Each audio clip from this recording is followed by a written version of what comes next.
Most blocks in a game by a guard. 7 blocks. That's the number. And somehow 2 different guards have hit it in a single game. You'd expect that kind of shot rejection from centers swatting everything in sight, not guards. Doug Christie and Dennis Johnson are the guys here. Christie did it in 2000 while playing for Toronto. The game moved fast. The Raptors dropped 134, and Christie turned into a one-man wall. At 6'6" with a long wingspan, he used his size to shut down drives, contest mid-range shots, and mess up anything near the paint. The Nuggets shot 82 times that night, and 7 of those ended up flying right back thanks to Christie. Then there's Johnson, who managed 7 blocks as a point guard back in 1980. That's absurd. He was 6'4", not exactly towering, but made it work with timing and grit. He was already known for defense, but this game pushed things to a different level. No official opponent data survives, but it's safe to say someone had a bad night. 5 guards share the record, but Johnson's position and Christie's impact make their game stand out in a stat that's still rare. Most technical fouls in a game since 2005. March 30th, 2025 turned into chaos at Target Center. The Timberwolves and Pistons didn't just play basketball, they exploded into a 12 technical foul frenzy. That tied the most in a game since 2005. 7 people got ejected. Detroit's head coach Bickerstaff got tossed, along with Isaiah Stewart, Ron Holland II, and Marcus Sasser. Minnesota wasn't innocent either. Devo, Naz Reid, and assistant coach Pablo Prigioni also got the boot. And yes, there were suspensions. Stewart got 2 games because, well, let's just say this wasn't his first rodeo. The others got 1 game each. It all started with a foul in the second quarter. Holland hit Reid, then Devo grabbed Holland's jersey, and the fuse lit fast. 10 players, coaches, trainers, everybody joined the mess. Players fell into the crowd. Coaches screamed at each other, and security probably questioned their life choices. By the end, order returned, and Minnesota managed to flip a 16-point hole into a win,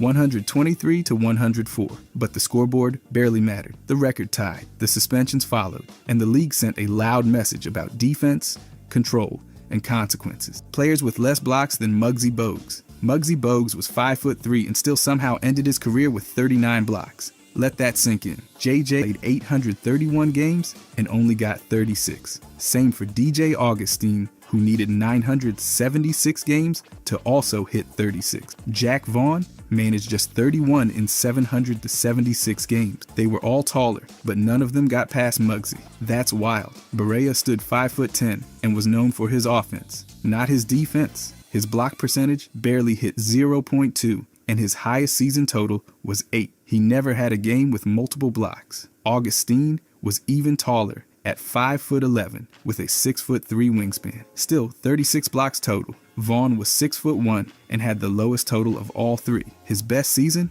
7 blocks. Muggsy had more despite being 8 inches shorter. It wasn't luck. Muggsy's anticipation, quickness, and timing let him pull off blocks against guys like Patrick Ewing. 39 blocks at 5'3" isn't just impressive. It's something none of these other veterans matched, even with extra height and years. By the way, if you guys want to subscribe, I'm going to be posting every day. Thanks. Anyways, worst plus minus in a season. Bub Carrington just etched his name into a very specific corner of NBA history. During the 2024 to 2025 season, the rookie guard from Washington posted a brutal minus 798 plus minus. That's the worst in a single season since the stat was introduced back in the late 90s. The Wizards got outscored by nearly 800 points with him on the floor. Every minute he played felt like a slow leak. Carrington played all 82 games, averaging 30 minutes per night. His raw numbers weren't awful, almost 10 points, 4 rebounds, and 4 assists per game. But the team around him, a disaster. The Wizards were deep into rebuild mode, rolling out a roster full of youth, upside, and 0 consistency. They finished with a record of 19-63, and the lineups were often a crash course in losing gracefully. Carrington's minus 9.73 per 36 minutes eclipsed Dean Garrett's old mark of minus 756. That was from the 90s. Somehow, Bub managed to beat it. The team's final win came with Carrington hitting a game winner, which somehow makes this stat line even weirder. Longest made shot in history. Davis launched an 89-foot prayer on February 17, 2001, and it actually dropped. This wasn't some circus trick during warm-up. It happened in a real game with 0.7 seconds left in the third quarter, and it counted as 3 points. Davis caught a pass near his own baseline, flung it with one hand,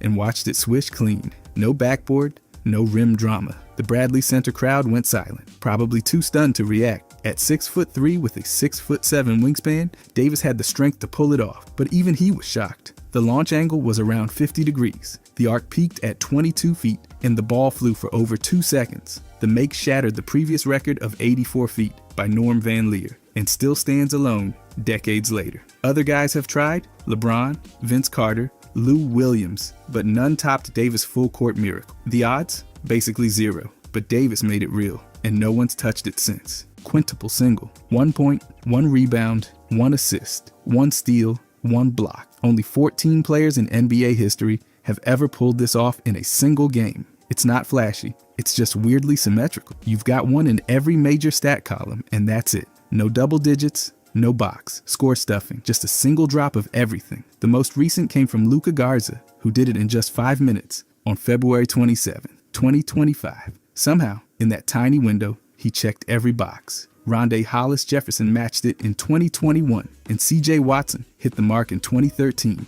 while playing 9 minutes for the Brooklyn Nets. What unites them isn't dominance, it's efficiency and chaos. We're talking about guys like Sean Bradley and Elvin Hayes, who had long careers, and others like Alexei Shved or Charles Jenkins, who had shorter runs, but still carved their name into this odd record. These aren't the guys who fill highlight reels. They're the ones who quietly did just enough of everything once. It's a stat line that's equal parts balanced and bizarre. Not everyone can score 40, but exactly one in each? That's a different kind of rare. Worst three-point contest performance. In 1990, Michael Jordan stepped into the NBA three-point contest and delivered a performance that's still unmatched for all the wrong reasons. He scored 5 points, not 15, 5 out of a possible 30. That's the lowest total ever recorded since the contest started back in 1986. Jordan was coming off a season where he actually shot a career best 37.6% from 3. But volume matters. He only attempted about 1 3 per game. So stepping into a rapid-fire contest with 25 shots and a ticking clock, yeah, that wasn't ideal.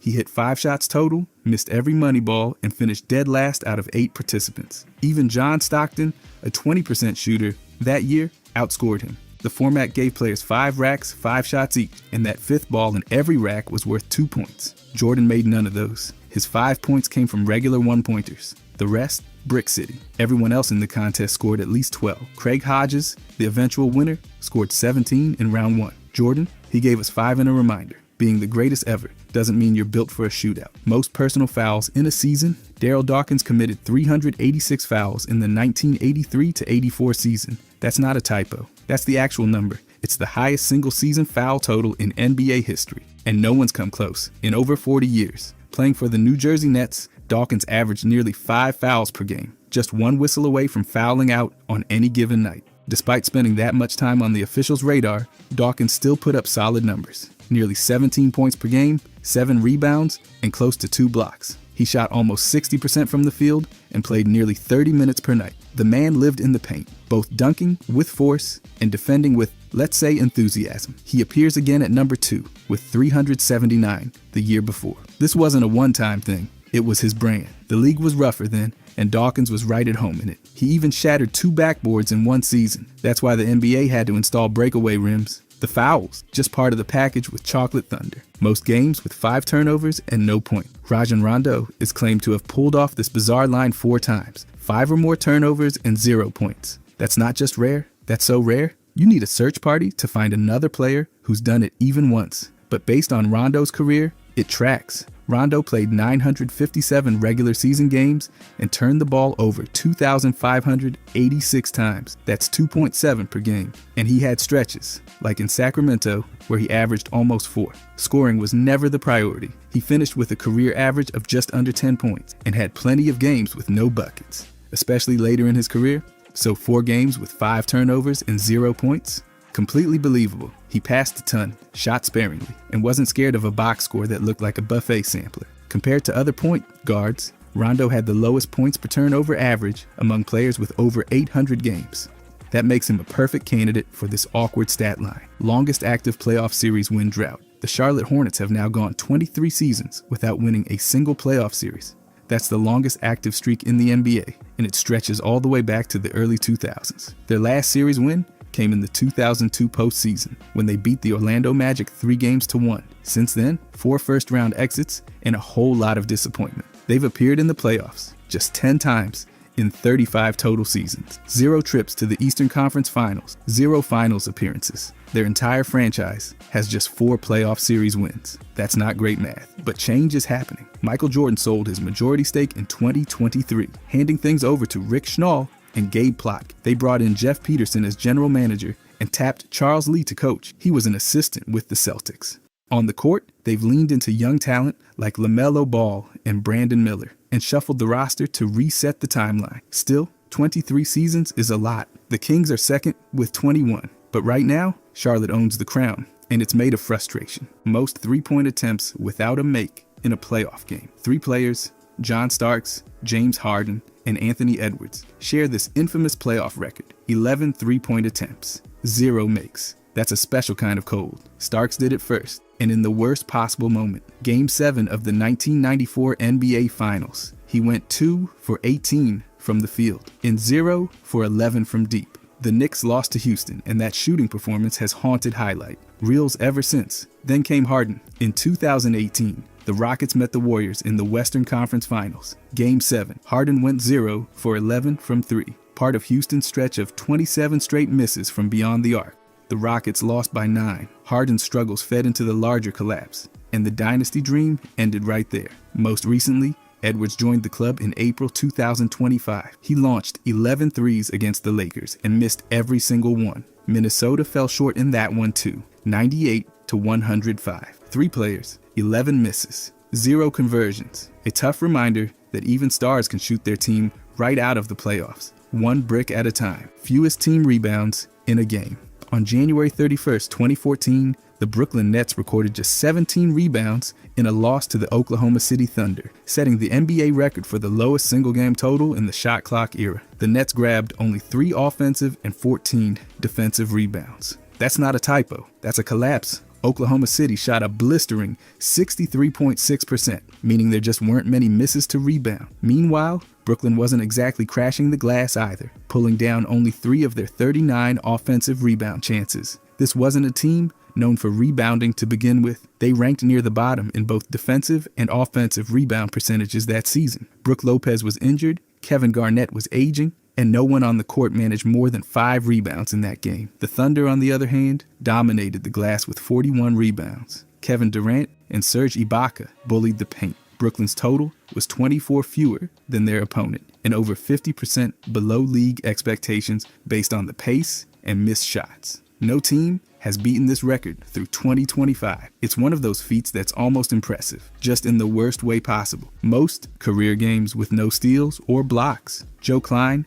managed to play 15 seasons in the NBA while somehow collecting 0 steals and 0 blocks in 574 games. That's not easy. You'd think a 7-foot guy would trip into a block once in a while, or maybe just accidentally steal the ball by existing. But nope, he stayed in his lane, set screens, boxed out, grabbed some boards, and politely declined any stat padding. His role was crystal clear: be big, take up space, and never even think about chasing guards around. He averaged 4.8 points, 4.1 rebounds, and a grand total of 0.3 blocks and 0.2 steals per game. That means when someone yelled help on defense, Joe probably just nodded and stayed where he was. But he wasn't useless. He played for multiple teams, won a championship with the Bulls in 1998, and even grabbed an Olympic gold medal in 1984. His record's not glamorous, but it's oddly perfect. It shows how someone can last a decade and a half in the league without ever pretending to be something they're not. Most turnovers. In a single season, James Harden turned the ball over 464 times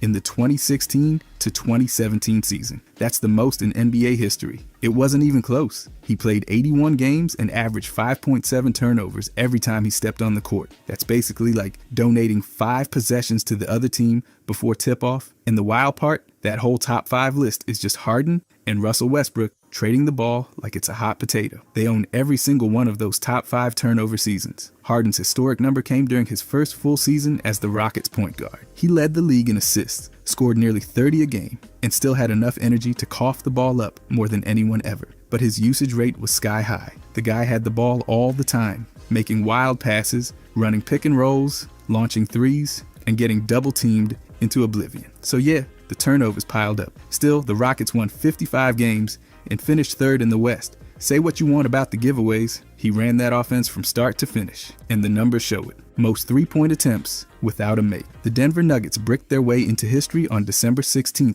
2012, by going 0 for 22 from three-point range against the Portland Trail Blazers. Not one. Not a single shot fell. It was like someone had placed an invisible lid on the rim every time they stepped back behind the line. Despite this complete breakdown from deep, they actually kept the game close, losing only 101-93. How? They demolished Portland in the paint, outscoring them 74-28 and snagging more rebounds, 59-50. So yes, they got everything else right, except the part where the ball had to travel more than 23 feet. The previous worst was 0 for 20 by the Washington Bullets way back in the early 90s. But the Nuggets said, let's go worse. What's funny is, this wasn't a team that had no shooters. It just wasn't their day. They launched 22 threes and not a single one connected. It became the ultimate cold streak, the sort of performance that makes every coach clutch their playbook just a little tighter. Most games, with no rebounds, by a center. Robin Lopez might have pulled off something no one else really wants credit for.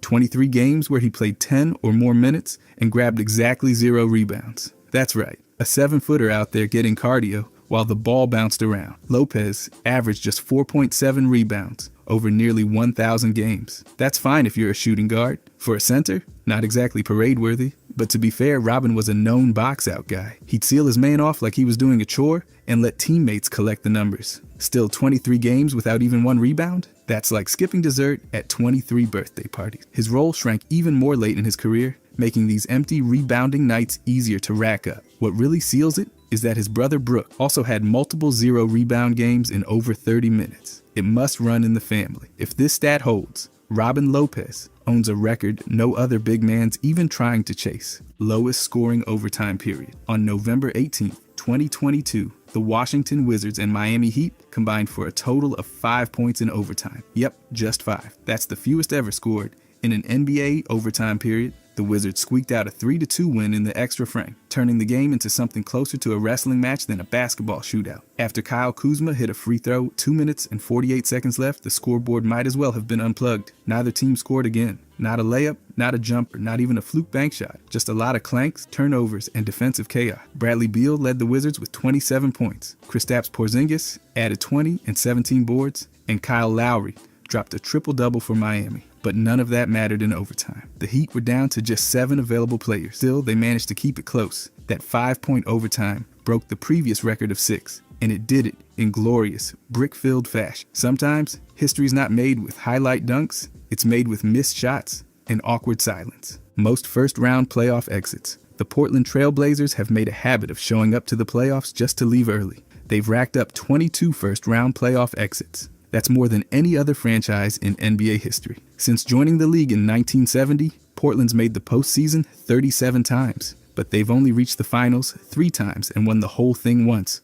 way back in 1977. That means most of those trips ended with a quick exit, usually in round 1. During their 21-year playoff streak from the early 80s to the early 2000s, they constantly ran into teams like the Lakers, Spurs, and Jazz, none of which were in the mood to be generous. Even during Damian Lillard's prime years, the pattern continued. From 2014 to 2021, they made the playoffs 8 times and went home in the first round 6 times. Sweeps? Oh, they had a few. This record's not flashy, but it's consistent. The Blazers might not always go far, but they almost always show up just long enough to leave early. Most free throws attempted in a playoff game without a mate. On May 13th, 2000, Shaq went 0 for 12 from the free throw line. That's the most attempts in a playoff game without hitting a single one. It happened during Game 3 of the Western Conference semifinals against the Kings. And yes, it was as painful to watch as it sounds. The Kings pulled out a 103-101 win, and a big part of their plan, the classic Hack-a-Shaq special. Just foul Shaq and dare him to hit anything from 15 feet. He didn't, not once. And that strategy kept working because somehow he kept getting fouled and kept stepping up to the line like it was his first time every time. Shaq was unstoppable in the paint, but from the stripe, it was chaos. The same postseason, he set the record for the most attempts in a finals game with 39. He made 18 that night, which actually looked impressive compared to this disaster. The 0 for 12 outing didn't cost the Lakers the series, but it did give coaches everywhere a blueprint for slowing down one of the most dominant players ever. Just make him shoot. Shortest head coaching tenure. Bob Stack and Lou Heyman each hold the record for the shortest stint as an NBA head coach. Just 1 game. That's right, Both guys got a clipboard, stood on the sidelines, and then never did it again. Stack took the helm for the Washington Bullets on February 5th, 1997, right after Jim Lynam got the boot. He coached exactly one game, lost it, and that was that. The team brought in Bernie Bickerstaff immediately after, leaving Stack with a perfect record of 0-1 and a coaching career in the NBA that can be fully recapped in under 5 seconds. Lou Heyman, he did it first. Back in December of 1946, during the inaugural BAA season, Heyman filled in for the Toronto Huskies after their coach quit. The team lost, and then Heyman went right back to being a general manager. The Huskies folded after that season anyway, so it's not like he missed a dynasty run. Both men are immortalized for the ultimate coaching cameo. One night, one loss, and one oddly specific spot in the NBA record books that no one's exactly racing to take from them. Most blocks with no points, no rebounds, no assists, no steals. Keon Clark may have pulled off one of the weirdest stat lines in NBA history, 5 blocks in a game without recording a single point, rebound, assist, or steal. That happened on February 23, 2001, when the Raptors played the Kings. Clark came off the bench, swatted 5 shots, and somehow managed to do absolutely nothing else. No scoring, no boards, no dimes,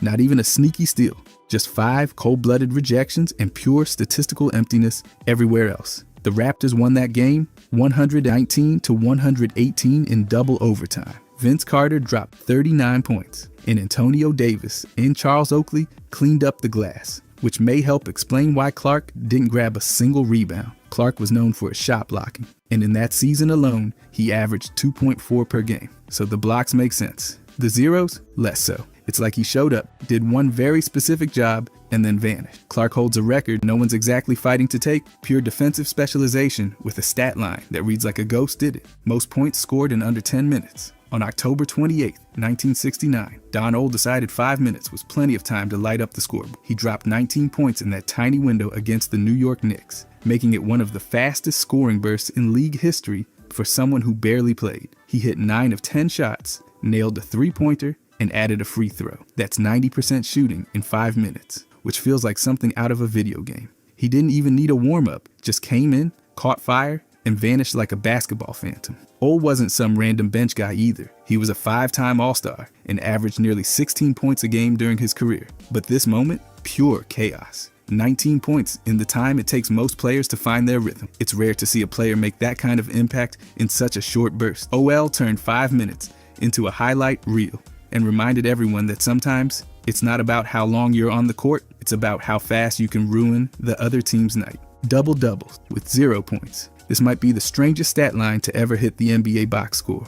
Only 4 players have ever pulled it off. 1 double-double, exactly 0 points. Not 2, not 1, 0. Draymond Green, Josh Giddey, Thomas Satoransky, and Norm Van Leer all joined this incredibly weird and exclusive club. That's 4 games total. And get this, only regular season games count, and this stat's even trackable only since the 1970s, when steals and blocks started getting recorded. So yeah, it's rare. These guys racked up 10 or more in rebounds and assists, but didn't manage a single bucket. It wasn't because they sat on the bench either. They played solid minutes and just decided points were optional. Norm Van Leer even did it in the 70s against a Lakers team with Wilt, Jerry West, and Elgin Baylor. No pressure, right? Draymond had 12 boards and 11 dimes in 2024. Thomas and Josh each dropped 10 rebounds and double-digit assists without hitting a single shot, not even a free throw. All of them had low shooting nights, but still changed the game with hustle, passing, and some seriously underrated defense. This record is hilarious and impossible at the same time. Lowest field goal percentage ever. The Philadelphia Warriors shot worse than your uncle at a carnival hoop game. On February 7, 1948, they went 11 for 67 from the field.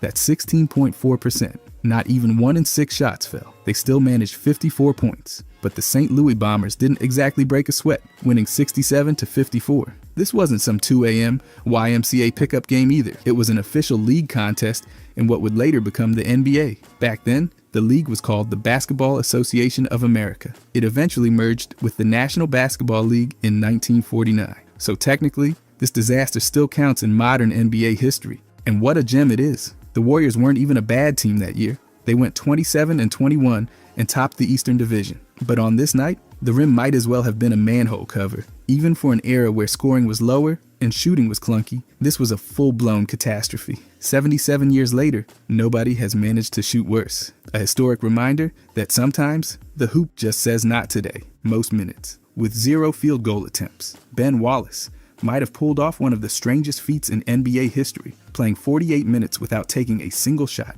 That's not one missed layup, not a brick from mid-range, not even a panicked heave at the buzzer, just 0. The game was on March 31st, 2007 against Cleveland. It went to overtime, and Chicago won 112-108. Wallace was their defensive backbone, but apparently allergic to field goals that night. He averaged over 10 rebounds and 2 blocks that year, with a usage rate barely in the double digits. He was there to set screens, swat shots, and inhale rebounds, not to launch jumpers. That night, Dung dropped 34, Gordon added 21, and Wallace just existed in the paint like a quiet defensive ghost. It's hard to find anyone else who played that long without even looking at the rim. Compared to guys like Draymond or Rodman, Wallace makes them look like volume shooters. A stat line so silent, it screams. Most threes in an all-star game. Steph Curry took the all-star game and turned it into a three-point contest with an audience. On February 20th, 2022, in Cleveland, he fired up 27 three-pointers and sank 16 of them. That's not a typo.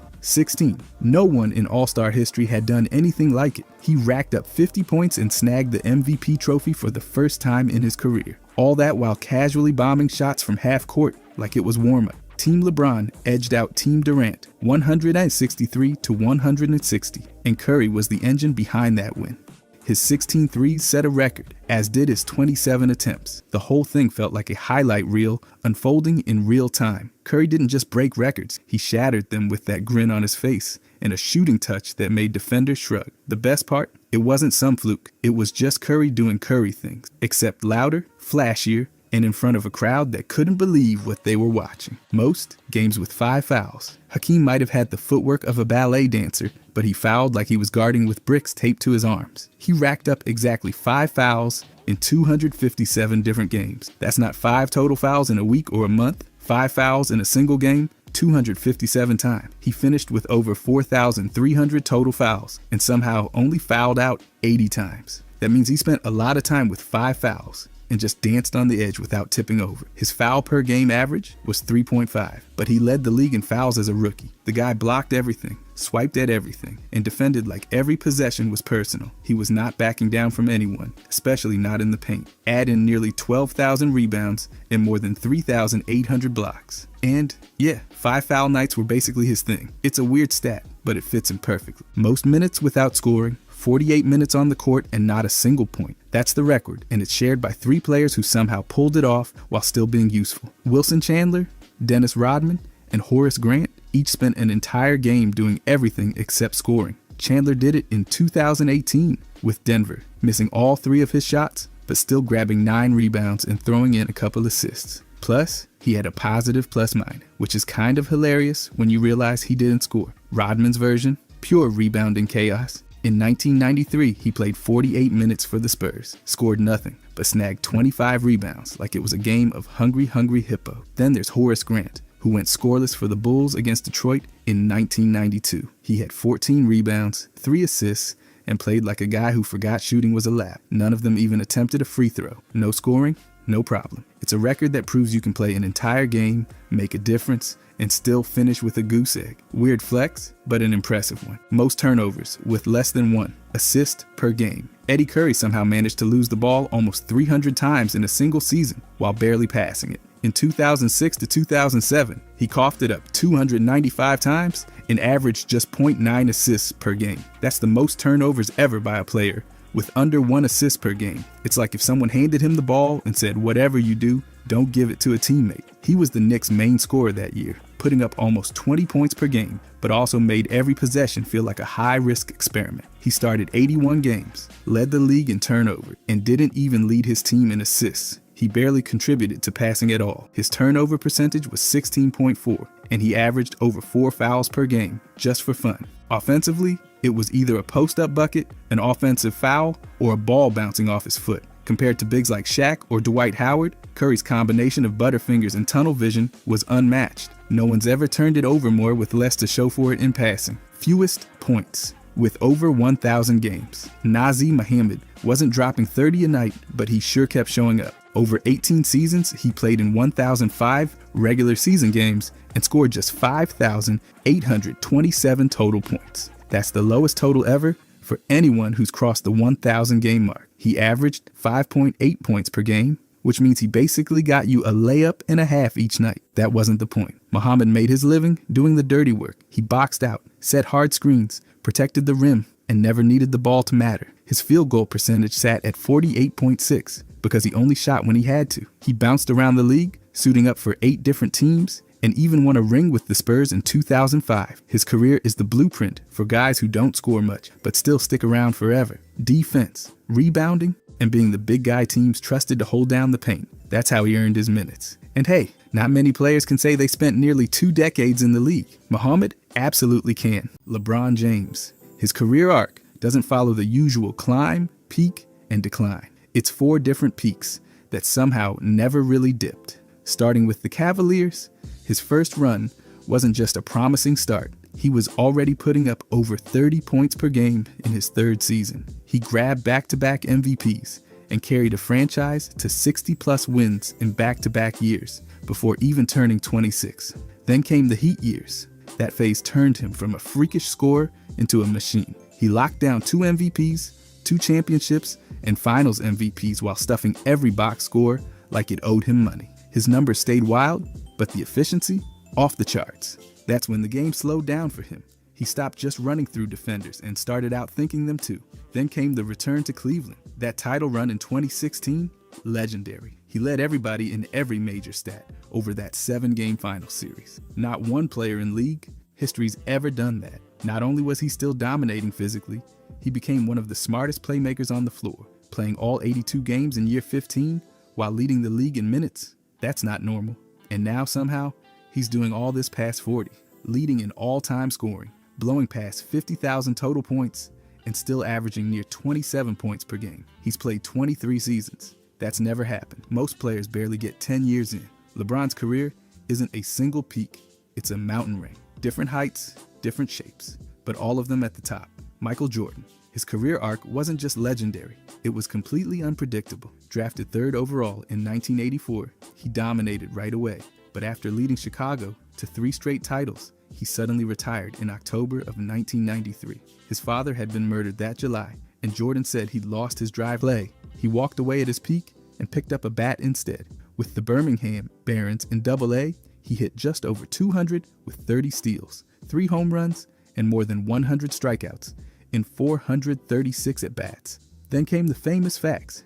I'm back, March 18th, 1995. After 17 months, he returned wearing number 45. The Bulls went 72-10 the next season, the best record in league history at that time. Then came another 3 championships. By the time he retired again in January of 1999, he had 6 titles and 2 separate three-peats. But he wasn't done.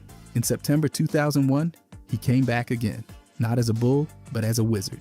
At 38, he played through injuries, missing 22 games the first season, but still averaged 20 points per game the next year. He even put up over 6 rebounds and nearly 4 assists. His final game came in April 2003.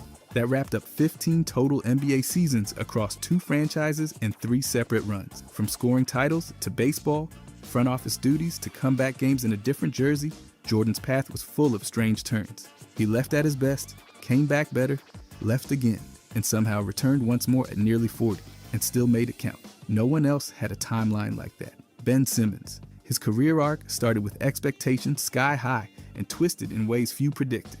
After being drafted 1st overall in 2016, he missed his entire rookie season with a foot injury. But once he stepped on the court in 2017, the numbers came fast. Rookie of the Year, All-Rookie First Team, nearly 16 points, over 8 rebounds, and more than 8 assists per game. A 6'10" guard doing that?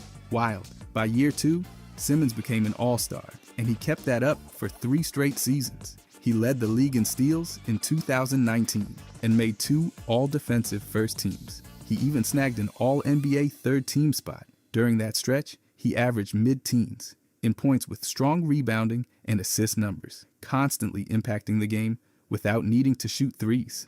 Then came the decline. A back injury sidelined him for the entire 2021 season. He was traded to the Brooklyn Nets in early 2022, but never regained that early form. Over 3 seasons there, he averaged just around 6 to 7 across points, rebounds, and assists. Add in missed time, back surgery, and role confusion, and it was clear the trajectory had shifted. In 2025, he landed with the Clippers, playing 18 games and averaging just 3 points per game. Through 383 total games, Simmons averaged around 13 points, over 7 rebounds, and over 7 assists. But by the end, his near-zero three-point shooting and continued health issues left him in free agency. He went from triple-double machine and all-star starter to role player on his 3rd team in under a decade, a sharp shift from how it all began. By the way, if you guys want to subscribe, I'm going to be posting every day. Thanks. Anyways, Jeremy Lin. His story didn't follow any blueprint. Born in 1988, he dominated at Palo Alto High, went 32-1 as a senior, and still got 0 Division I scholarship offer. At Harvard, he became a star, scoring over 1,400 points, grabbing more than 400 rebounds, dishing 400 assists, and swiping 200 steals. Still, he went undrafted in 2010. Golden State picked him up, but he played just 29 games and was waived. Houston picked him up, then waived him on Christmas Day. He was nearly out of the league when the Knicks signed him. Then February 4th, 2012 happened. 25 points and 7 assists lit the fuse. Linsanity was on. He dropped over 20 points and 7 assists in 5 straight starts. During that stretch, he averaged nearly 24 points and over 9 assists. That run put him on the map. After the Knicks, Lin signed with the Rockets and averaged about 14 points and 6 assists across 2 seasons. He then played for the Lakers, Hornets, Nets, Hawks, and Raptors. Over 9 NBA seasons, he played 480 games, averaged 11.6 points, 4.3 assists, and shot over 43% from the field. In 2019, he won a title with Toronto, the first Asian American player to do so. He kept playing overseas. In the 2025 Taiwan season, he averaged nearly 20 points and won MVP. That same year, he retired after a 15-year pro career. Lin went from undrafted to global icon, champion, and international MVP. It wasn't just unusual, it was a once-in-a-generation arc that never followed the rules. Derrick Rose. His career was a whirlwind of promise, dominance, setbacks, and longevity. Drafted first overall in 2008, he won Rookie of the Year with over 16 points and 6 assists per game. Then came the explosion. By 22, he was league MVP, averaging 25 points and nearly 8 assists. While leading the Bulls to 62 wins, he became the youngest MVP in NBA history. Then came the ACL tear, first playoff game in 2012. One injury altered everything. He missed the entire next season, tried to return, played 10 games, then sat again. From 2014 through 2016, he put up decent numbers, around 17 points and 5 assists. But the burst was gone. After Chicago, Rose bounced around. New York, Cleveland, Minnesota, Detroit, and back to New York. His role shifted.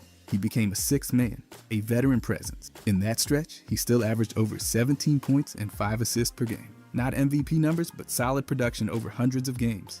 He even dropped 50 points in a Timberwolves jersey in one of the most emotional games of his career. From 2020 to 2024, Rose played fewer games. With Memphis in his final season, he appeared in 24 games and averaged 8 points. But his impact was bigger than numbers. Over 15 seasons, he scored over 12,500 points and dished out nearly 4,000 assists. The Bulls are retiring his jersey. The city never forgot. From youngest MVP to seasoned vet, Rose never quit, even when his body did. That arc, from unstoppable force to respected mentor, stands alone in NBA history. Markelle Fultz. His career started with high expectations, but turned into one of the most unpredictable journeys for a number 1 pick. Drafted first overall by the 76ers in 2017, he signed his rookie deal and debuted that October with 10 points in 18 minutes.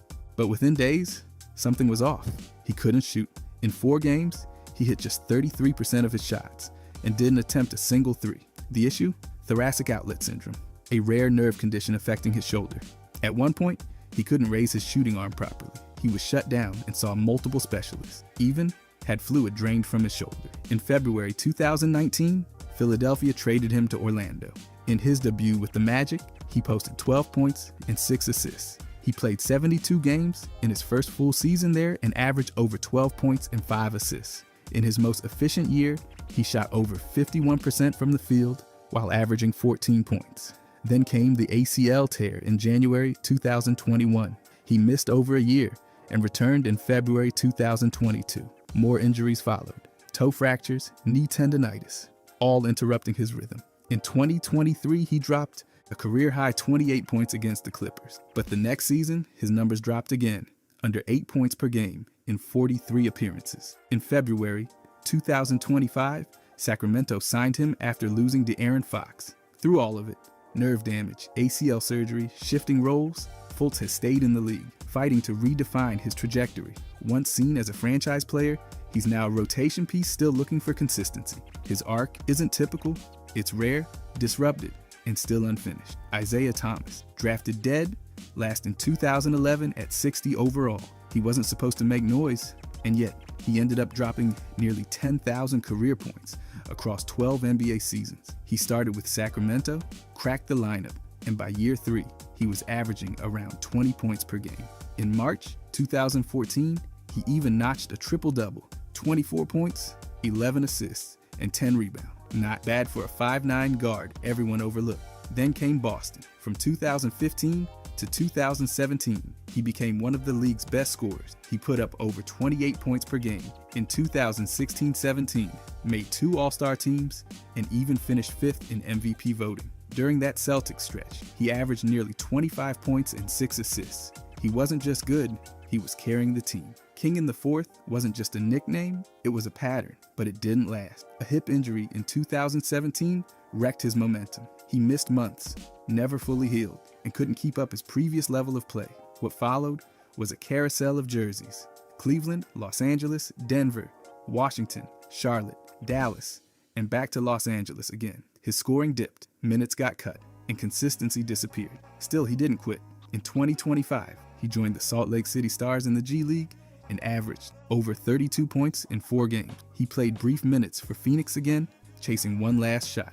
Across 556 NBA games, he averaged 17.5 points and nearly 5 assists. From the final pick to All-NBA, then back to fighting for a roster spot. His career arc isn't typical. It's rare, explosive, and still unforgettable. Andrew Bynum, drafted 10th overall in 2005, straight out of high school. He was just 17 when he joined the Lakers. At 7 feet tall and nearly 285 pounds, expectations were high from day one. In his early seasons, he played limited minutes behind veterans, but by 2008, he was starting, contributing, and helping the Lakers win back-to-back championships in 2009 and 2010. His peak came in the 2011 season, where he averaged nearly 19 points, over 11 rebounds, and close to 2 blocks per game. That year, he made his only All-Star appearance and earned All-NBA second-team honors. But it didn't last. A dislocated knee in 2008 started a brutal pattern of injuries, from torn ligaments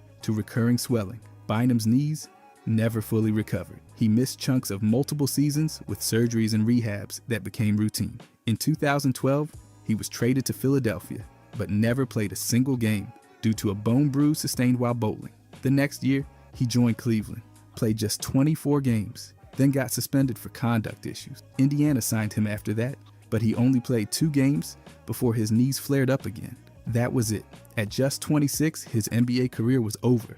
Across 8 seasons, he played 418 games and averaged 11.5 points, over 7 rebounds, and more than a block per game. In the playoffs, he averaged nearly 10 points across 74 games. His rise was real, but his fall was fast. From a teenage draft pick to a 2-time champion to an early exit, Bynum's arc was defined by potential, success, and relentless injuries. Norman Powell, drafted 46th overall in 2015. He started as a second-round pickup with modest expectations. His rights were traded to Toronto on draft, and he spent his first few seasons developing behind veterans. But by 2019, he was a consistent piece of the Raptors' rotation. That season, he played 60 games, shot around 40% from deep, and won a champion. He carved out a role as a reliable 3-and-D wing who could finish in transition. In 2020, Powell's scoring jumped. He averaged around 16 points per game and then pushed near 20 the next season. His ability to attack closeouts, hit spot-up threes, and create off the dribble made him a vital part of Toronto's offense. After being traded to Portland, he kept that level, continuing to average high teens in points. Then came the Clippers. Traded in February 2022, he dropped 28 points in his debut, but fractured a sesamoid bone in his left foot not long after. Once healthy, he became a key scorer. Over 200 games, he averaged around 17 points per game with Los Angeles. In 2025, he had his best scoring season yet, over 21 points per game, starting all 60 games and shooting nearly 42% from three. Now with Miami, Powell's averaging over 24 points, nearly 4 rebounds, and close to 3 assists per game. He's the Heat's primary scorer and playing some of the best basketball of his career. From a second-round afterthought to a champion, then a 20-plus point scorer into his 30s, Powell's arc has been all about growth, resilience, and surprising consistency. Dennis Rodman, his journey through the league was anything but normal, starting from a tiny college most fans have never heard of and somehow turning into a Hall of Famer who reshaped how rebounding and defense were understood. Coming out of southeastern Oklahoma State, he wasn't exactly a big-name prospect, but after getting picked 27th overall in the 1986 draft by Detroit, Rodman wasted no time making a name for himself. Across 14 seasons with 5 teams, he played 911 regular season games, but the numbers barely explain the story. He averaged 13.1 rebounds per game, not once or twice, but over an entire career, and even topped 18 per game during multiple seasons. That's ridiculous, especially for a 6'7" forward battling guys way bigger than him. His role on the court was clear: defend, rebound, and make life miserable for anyone trying to score. He won 5 titles, 2 with the Bad Boys Pistons, and 3 with the Bulls during their second three-peat. And despite all the noise off the court, he showed up when it counted. The man won Defensive Player of the Year twice, made 8 all-defensive teams, and was named to 2 all-NBA squads. Rodman's career was full of strange turns. Trades, controversy, and brief stops with the Lakers and Mavericks made his final years a bit chaotic, but his impact never faded. That trade from San Antonio to Chicago, it changed everything. His rebounding, his tenacity, his chaos, they all made him unforgettable. And in 2011, the Hall of Fame made it official: Anthony Bennett. His name's still mentioned every time someone talks about draft picks that didn't exactly pan out in the NBA. He was the first Canadian ever taken number 1 overall, which made the moment historic. Coming out of UNLV after just 1 college season, he put up around 16 points and 8 rebounds per game. That led Cleveland to grab him first in the 2013 draft, a pick that stunned almost everyone. His rookie year was rough: 52 games, no starts, and it took 5 games just to make a field goal. He didn't hit double figures until game 34. Not ideal. Across that first season, he averaged about 4 points and 3 rebounds in under 13 minutes a night. Things didn't turn around after that. He was sent to Minnesota in the Kevin Love deal, where his minutes went up a little, but the production didn't move much. Then came Toronto, his hometown team, where he barely saw the floor. His last NBA stop was Brooklyn, and that wrapped up a 4-year, 4-team journey that totaled 151 games and career averages of around 4 points and 3 rebounds. After leaving the NBA, Bennett found more success overseas. He joined Fenerbahce in Turkey and won the EuroLeague title. He also played in Taiwan and other international leagues where his numbers improved. On top of that, he helped Canada win silver at the Pan American Games. The NBA chapter might have closed early, but his career kept going in other corners of the basketball world. Despite the early expectations, his arc became a study in how unpredictable the transition to the pros can really be. Brandon Roy, his career had everything: elite scoring, leadership, and a rise that felt unstoppable, until his knees had other plans. Coming out of Seattle and the University of Washington, Roy was picked 6th in the 2006 draft by Minnesota, but landed in Portland that same night. Right away, he looked like the franchise player. His rookie year, a breeze. He took home Rookie of the Year and averaged nearly 17 points, 4 rebounds, and 4 assists per game. Then came the 3-year stretch that put him among the best guards in the league. From 2007 to 2010, he made 3 straight All-Star teams and earned All-NBA honors twice. He averaged over 20 points per game in back-to-back seasons, and even dropped 26.7 per game in the 2009 playoffs. Everything was pointing toward a long, dominant career. But his knees weren't built for the long haul. With no cartilage in either one, pain and surgeries piled up. After a meniscus tear in 2010, things never got back to full strength. In 2011, he had both knees scoped and came off the bench, fighting through pain. Despite one playoff burst against Dallas, the damage was done. That December, at just 27, he retired. A year later, he tried to come back with Minnesota, but played only 5 games before his knees shut things down for good. Still, in just over 300 games, Roy averaged almost 19 points per game, made 3 All-Star teams, and landed on multiple All-NBA squads. His peak was short, but unforgettable. For many, he's the ultimate what if in modern basketball. Chandler Parsons, drafted 38th overall in 2011, he didn't waste time proving that mid-second round picks could actually ball. After 4 seasons at Florida, he landed with the Houston Rockets and immediately became a starter. His rookie year ended with all rookie honors, and by year 2, he was dropping 15 a night with efficient shooting from deep. He even set a record with 10 threes in one half. Not bad for a guy most fans didn't see coming. After 3 strong years, Dallas swooped in with a 3-year deal worth $46 million. Houston passed, and Parsons went to Texas with rising expectation. He played well, stretching the floor, scoring in bunches, and starting consistently. But then came the injuries. A knee issue popped up, and by the end of his Mavericks run, surgeries were starting to pile up. Then Memphis gave him a $94 million deal, hoping he'd be their missing piece. But the injuries only got worse. His appearances dipped, production faded, and availability became a major problem. When he was actually on the court, he still flashed that offensive talent, but those moments got rarer every year. By 2019, Atlanta took a shot. Parsons played 5 games. That January, a drunk driver hit his car. He suffered a concussion and a torn labrum, and just like that, his NBA career was over. He announced his retirement in 2022. In 9 seasons, Parsons played 440 games and averaged nearly 13 points, 4.5 rebounds, and almost 3 assists. His story? A promising scorer, big contracts, endless injuries, and a career cut short by something no one could have predicted. Greg Oden, taken first. Overall in 2007, he was supposed to be Portland's next franchise big man. He had size, athleticism, and a dominant college year at Ohio State that made passing on Kevin Durant seem justifiable at the time. But right before his rookie season, he had microfracture surgery on his right knee and missed the entire year. That was the beginning of a long, painful pattern. When he finally debuted in 2008, he got hurt again.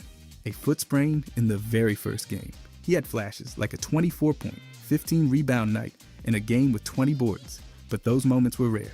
A fractured left patella ended his second season. More surgeries followed, including microfracture procedures on both knees. He missed the entire 2010 season, most of 2011, and Portland eventually cut him loose.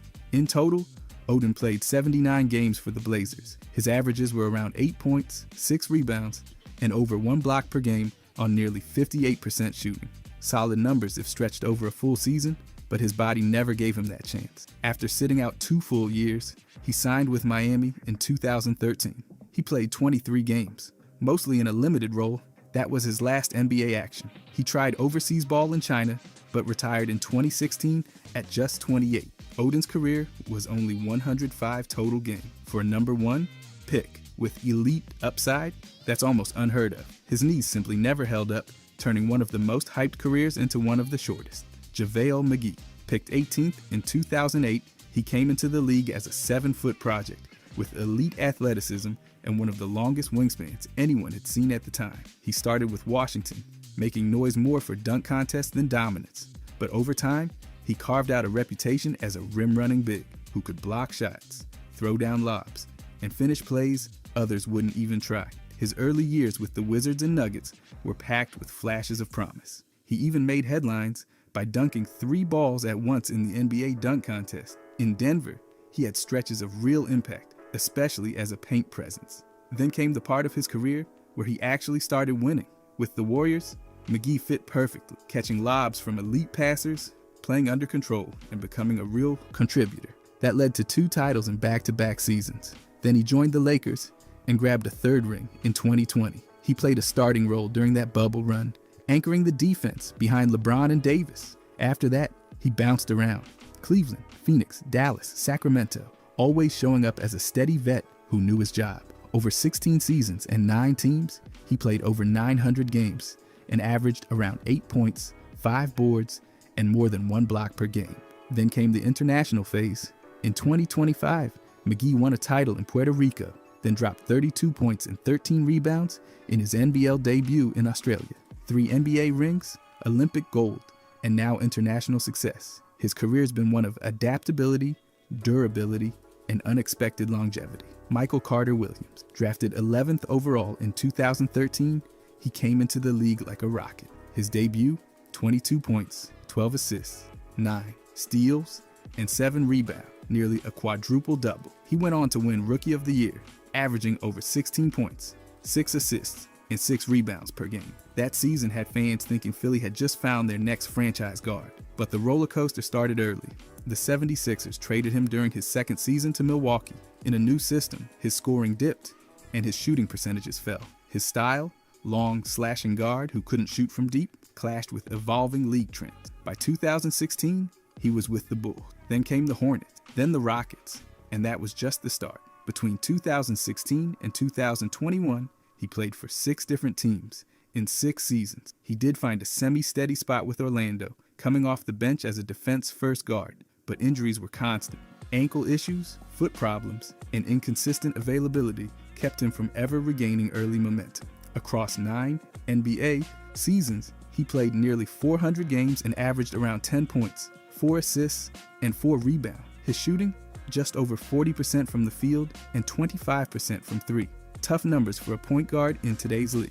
After a G League stint with Mexico City in 2023, he left the team. In 2024, he announced his retirement. Then, in 2025, he turned to boxing. From Rookie of the Year to journeyman to fighter, his arc might be one of the most unpredictable in modern basketball. Hassan Whiteside, drafted 33rd overall in 2010, he didn't exactly storm into the NBA. His first few years in Sacramento were forgettable, barely playing, bouncing in and out of rotations, and even out of the league entirely. But after years of working his way back through the G League and overseas, he signed with Miami in 2014, and everything changed. That first season with the Heat, 11.8 points, 10 rebounds, and 2.6 blocks per game in just under 24 minutes. Then came the leap. In 2015, he led the league in blocks with 3.7 a game. The following season, he averaged 17 points and a league-best 14.1 rebound. At his peak, he was swatting everything, crashing every board, and finishing around the rim at nearly 60%. Whiteside's best run lasted about 5 seasons with Miami. Then came the journeyman stretch. Portland got a taste in 2019, and he still averaged 15 and 13. But after that, roles shifted. Sacramento used him as a backup, and in Utah, he gave bursts of rim protection off the bench. His numbers dipped, but the defensive presence never disappeared. After 11 NBA seasons and 511 games, Whiteside retired in early 2024. Then, in classic Whiteside fashion, he unretired. By 2025, he was back, playing in Puerto Rico and then China, still putting up strong rebounding and block numbers. 12.6 points, 10.8 boards, 2.2 blocks per game. Those aren't just filler stats. That's dominance in short bursts. His arc was unusual, unpredictable, and defined by resilience. From overlooked to elite, then back again, and somehow never really out. Tyreke Evans. He entered the league as the 4th overall pick in 2009 and hit the ground like few rookies ever have. In his first season with Sacramento, he averaged over 20 points, 5 rebounds, and 5 assists. A rare club, only a few legends had joined before him. He took home Rookie of the Year, and at that point, it looked like he was set for stardom. But his scoring dipped every year after. By year 4, he was down to around 15 a game. His all-around skills were still there, passing, rebounding, slashing. But foot injuries, knee issues, and constant lineup changes chipped away at his consistency. After 4 seasons with the Kings, he was traded to New Orleans in a 3-team deal.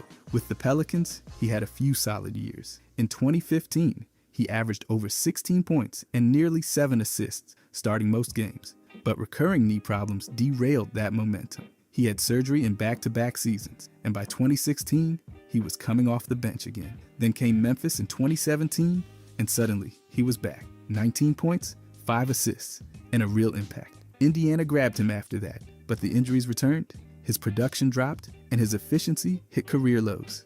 Then it all stopped. In May 2019, the NBA banned him for violating the league's anti-drug policy. He was out of the league for 3 years. Reinstated in 2022, he tried to return via the G League, but was waived almost immediately. He finished his NBA career with over 15 points per game in nearly 600 games. From historic rookie numbers to a league ban and a short-lived comeback, his arc is one of the wildest of the modern era. Tracy McGrady.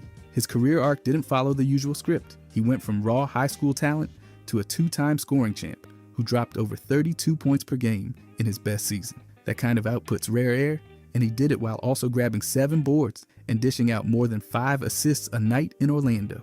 He wasn't just lighting it up, he was doing everything. They gave him 7 All-NBA nods over 8 seasons, and he earned every one. He got drafted 9th in 1997, but his real rise came in Orlando. He took home the Most Improved Player award in 2001 and never looked back. During his peak, his offensive game had layers. Not just a shooter, but a playmaker, a rebounder, and a guy who could glide past defenders like nothing. In Houston, he kept the pressure on. Most seasons there, he was still above 20 points per game, and his efficiency stayed high.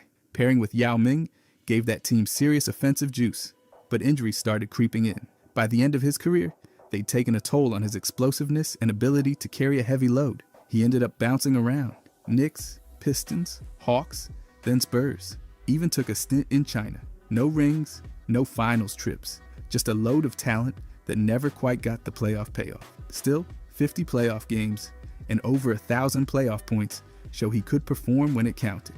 In 2017, the Hall of Fame called. Since then, he stayed visible as an analyst. His scoring, skill set, and presence all still resonate. A career, both brilliant and frustrating, in equal parts. Pablo Prigioni. His path into the NBA felt like someone sneaking into a movie after the credits had already started rolling. He was 35 when he debuted, the oldest rookie in league history. Most players at that age are either retiring or reminiscing, but he was just getting started in the United States after playing over 15 seasons in Argentina and Spain. Before that, he made waves in Europe. 4 straight EuroLeague Final Four appearances with Baskonia, a Spanish league title, multiple Spanish Cups, and a EuroLeague assist crown gave him a resume stronger than most NBA imports. He also played for Real Madrid, then circled back to Baskonia before hanging it up in 2017. On the international stage, he was part of Argentina's golden generation. He played in multiple FIBA events and helped the team win bronze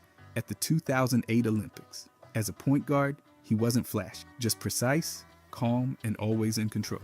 In New York, fans embraced his style. He was a floor general, not a highlight machine. When he entered the starting lineup in March 2013, the Knicks rattled off 13 straight wins. His numbers were modest, but his presence made a difference. After leaving the court, he didn't step away from the game. He coached Baskonia, then joined Brooklyn's staff before landing with Minnesota. He stayed in the league as a respected assistant, helping design offenses and guide young guards. His entire arc stands out because it flips the script. Undrafted, late bloomer, team first playmaker, and now a coach shaping NBA strategy. Pablo's story proves that impact doesn't follow one path. Sometimes it takes the long way around. Vince Carter. His career arc wasn't just long. It was basically a basketball time machine. He entered the NBA in 1999 and didn't call it quits until 2020. That's 22 seasons across 4 decades, with over 1,500 games and more than 25,000 career points. He went from launching the Raptors into relevance to mentoring rookies who hadn't even been born when he was drafted. Early on, Carter didn't just play, he exploded. Rookie of the Year, All-Star nods, All NBA selections, and dunks that rewired the laws of physics. He put Toronto on the map and had crowds standing before he even left the floor. That 2000 slam dunk contest, still considered the gold standard, and the Olympic dunk in Sydney, people still talk about it like a basketball myth. In New Jersey, he hit his scoring peak. He racked up over 8,000 points there and broke the franchise's single-season scoring record. When they retired, his number 15 in 2025, it felt overdue. Even as his role shifted, he stayed useful, shooting from deep, playing smart, mentoring younger guys, and adapting with zero ego. He wasn't chasing stats at the end. He was giving the game everything he had left. 4 decades of relevance, nobody else has done that. He played with legends and future stars, from Michael Jordan to Trae Young. Carter's impact spanned eras, teams, roles, and styles. He was a star, a leader, winner, and eventually, a Hall of Famer in 2024. There's never been a career quite like his, and there probably won't be another. Kevin Garnett, drafted 5th overall in 1995 by Minnesota. Garnett quickly became the face of the Timberwolves. Glenn Taylor had just bought the team the year before, and Flip Saunders took over as head coach that December. Garnett played his heart out for that franchise, and after he retired in September 2016, he expected more than just applause and a handshake. He believed there was an understanding, an actual path into the front office or ownership group. The plan? Work with Flip Saunders and help guide the team off the court. But when Saunders passed away in October 2015, everything fell apart. Garnett says that plan died with him. By April the next year, Garnett made it clear he thought Taylor broke promises. Their relationship had unraveled. Taylor said Garnett never made a formal bid to buy into the team, but Garnett claimed there was already an understanding and that Taylor just walked away from it. Garnett's made no secret of how he feels. In 2020, he said he wasn't even thinking about letting the team retire his jersey. He flat out refused, called Taylor a snake, said he doesn't do business with snakes. And to this day, he stands by that.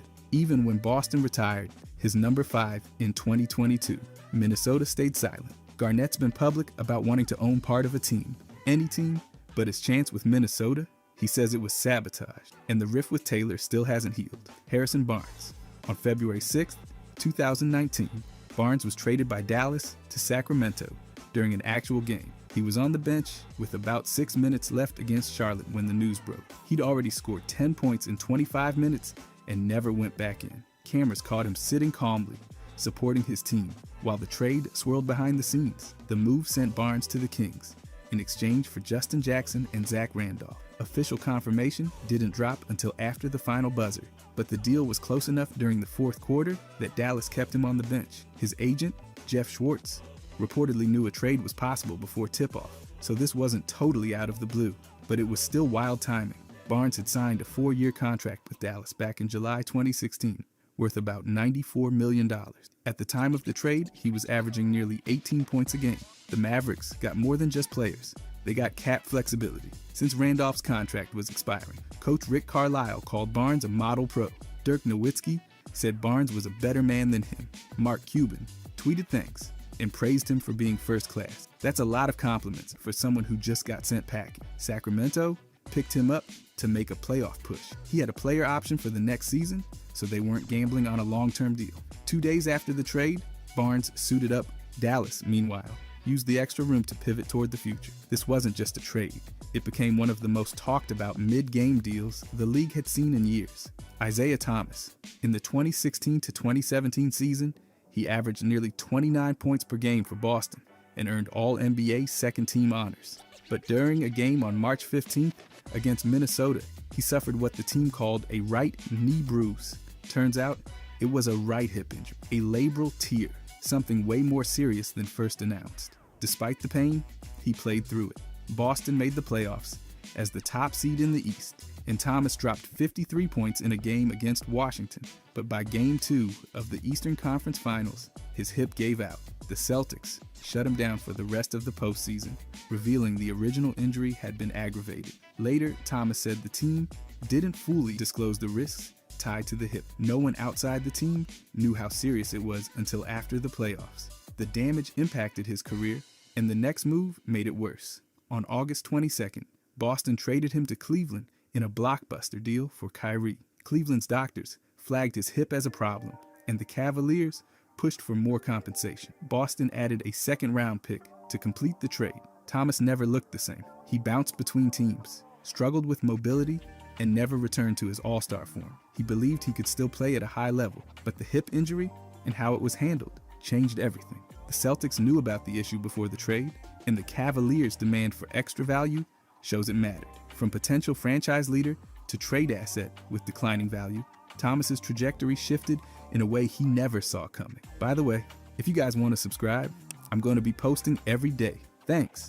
Anyways, Blake Griffin, drafted first overall in 2009, Griffin became the face of the Clippers. In June 2017, he signed a 5-year deal worth around $173 million. During the re-signing pitch, the team staged a dramatic walkthrough of his life, ending with a mock jersey retirement to sell the idea that he'd be a Clipper forever. No one mentioned that forever would last 7 months. By January 2018, Griffin was traded to Detroit alongside 2 other players. In return, the Clippers got Tobias Harris, Avery Bradley, Boban, and 2 draft picks. Griffin didn't have a no-trade clause, so when the team decided to reset the roster, they moved him without needing his approval. What hit harder than the trade was how it happened. Griffin said he learned about the deal from a tweet. The same team that held a fake jersey retirement for him didn't give his agent a heads up. He later said he wished they'd gone about it differently. That's an understatement. Griffin had missed some games that season due to injury, but he was still producing. The Clippers decided to shift direction and start fresh. For Griffin, the trade ended a chapter he thought would last much longer. He did earn another All-Star nod in Detroit the next season, but the emotional fallout from the Clippers move lingered. What makes this feel like sabotage? The dramatic commitment followed by a fast trade. The marketing gestures clashed hard with the business decision. It wasn't the trade itself, it was the way it was done, and the story the team sold before doing it. Kobe Bryant. In the 2012 to 2013 season, he averaged over 38 minutes a game, his highest mark in 6 years. At 34 years old, that's a brutal load, especially with the Lakers running a tight 7-man rotation late in the season. With a playoff spot on the line, Kobe was playing nearly full games every night. On April 10th, he dropped 47 points and played all 48 minutes against Portland. 2 days later, after another heavy workload, he tore his Achilles. That injury ended his season, and some say it changed his entire career. The Lakers did make the playoffs, but got swept in the first round without him. The team's strategy? Lean on Kobe until the wheels fell off. Coach Mike D'Antoni caught heat for not managing his minutes better. Reports say Kobe played through pain, logged multiple 40-minute nights, and didn't get proper rest. The Los Angeles Times wrote that the Lakers weren't strong enough to protect Kobe from himself. Ouch, but not wrong. Kobe admitted he wanted to push, but the team let it happen, and it cost him. The following season, he played only 6 games. From that point on, injuries kept piling up. He was carrying a playoff push while the roster got thinner and the rotation shrank. The front office had even spoken with him about minutes 10 days before the injury, but the plan stayed the same. Play him heavy and hope he made it through. He didn't. That torn Achilles was a turning point. The decline that followed wasn't random. It was the result of an exhausting season that pushed him too far. The Lakers got a playoff spot, but they lost their star, DeMarcus Cousins. On February 20th, 2017, he was traded by the Kings to the Pelicans during All-Star Weekend. The deal sent Cousins and Omri Caspi to New Orleans in exchange for Buddy Hield, Tyreek Evans, Langston Galloway, a first-round pick, and a second-round pick. That trade came just as Cousins was representing Sacramento in his 3rd straight All-Star game. He said he'd been told a week earlier by Kings management that he wouldn't be traded right before the All-Star break. The team's owner even texted him asking for input on a possible roster move. No heads up, no direct conversation, just sudden, confusing silence, followed by headline. Cousins later said he heard rumors before the game and got pulled aside, immediately after by his PR rep, who told him serious trade talks were happening. One clip even shows him sitting down for a press conference when the deal became public. What stung most wasn't just the trade, it was how it went down. He described the team's handling as dishonest and cowardly. He loved the city, but said there was no way forward with ownership after that. His biggest regret? Not leaving sooner when he had the chance. He said he stayed out of loyalty and trying to make it work. Sacramento's return haul was underwhelming compared to Cousins' value at the time. He was eligible for a major contract extension, but once signed, that would have locked him in under new league rules. So they traded him first, the face of the franchise, blindsided during a league-wide event with the cameras rolling. That wasn't just business, it was a team turning its back at the worst possible time. Mohamed Abdul-Rauf, drafted 3rd overall in 1990 by Denver, he quickly became one of the league's most dynamic scorers. In 1993, he was named Most Improved Player. By the mid-90s, he was leading the Nuggets in points and assists, and then everything shifted. During the 1995 to 96 season, he began sitting during the national anthem. His reasoning? He believed the flag symbolized oppression and said his faith didn't allow him to honor it. The league suspended him on March 12th for 1 game, citing its policy requiring players to stand in a dignified posture. That suspension cost him over $31,000. Soon after, a compromise was reached. He agreed to stand but could bow his head and pray silently. Even with the resolution, the media backlash was loud and relentless. He finished the season averaging nearly 20 points and almost 7 assists per game, still the top contributor on the roster. It didn't matter. At season's end, the Nuggets traded him to Sacramento. His role there shrank, His minutes dipped, and his impact faded fast. Despite being in his prime, his NBA career never really recovered. He played 2 more seasons, then disappeared from the league entirely. He did return briefly in 2001, logging a small role with Vancouver, but the damage was done. He later said he lost millions because of that protest. Not because of what he said, but because of how the league and teams reacted afterward. From centerpiece to afterthought, his career pivoted, not on performance, but on principle. And the fallout made sure he never got back what he once had. Jordan Poole, drafted 28th overall in 2019, he became a key piece in Golden State's title run in 2022. He averaged nearly 19 points per game that season and signed a big contract extension shortly after. At that point, he looked like part of the franchise's long-term future. Then came October 5th, 2022. During a Warriors practice, Draymond green punched Poole in the face. The video leaked 2 days later, sparking massive backlash. Green apologized, got fined, but wasn't suspended. That raised eyebrows. Team chemistry shattered. Even coach Steve Kerr said the incident hurt their title chances. Poole kept playing, but something had clearly changed. His role felt different, his touches dipped, and trust inside the locker room was questioned. Less than a year later, on July 6th, 2023, Golden State traded him, along with 3 other players and draft picks. Poole was sent to the Washington Wizards. In return, the Warriors got veteran guard Chris Paul. Poole went from being part of a young, rising core to being packaged out of town, all within 2 seasons of helping win a championship. The punch didn't just bruise him, it shifted how the organization saw him, and they moved on fast. The trade wasn't just about contracts or age gaps. It came after a public incident involving a teammate and a lack of serious consequences for that teammate. That says something. From Poole's side, it's hard not to see this as being sidelined by the very team he helped bring back to the top. He earned a ring, then took a hit, then packed his bags. Dion Waiters, drafted 4th overall in 2012. By Cleveland, he spent over 2 full seasons with the Cavaliers. Then came January 5th, 2015. In his hometown of Philadelphia, with his family sitting front row, Waiters was warming up to play against the Sixers. But just before tip-off, during the national anthem, according to teammate Brendan Haywood, Waiters was pulled from the lineup. Less than 2 minutes before game time, news broke that Cleveland had traded him. No moment to say goodbye. No heads up to his family. Just gone. The trade was part of a 3-team deal. Waiters, along with Lou Amundsen and Alex Kirk, went to Oklahoma City. In return, Cleveland received Iman Shumpert and J.R. Smith from the Knicks. For the Cavaliers, this was a roster shift aiming toward future playoff runs. For Waiters, it was a blindsiding moment, delivered without ceremony. That night was supposed to be meaningful. Hometown, familiar arena, his people in the crowd. Instead, he found out he was no longer a Cavalier while standing on the court. It doesn't get much colder than that.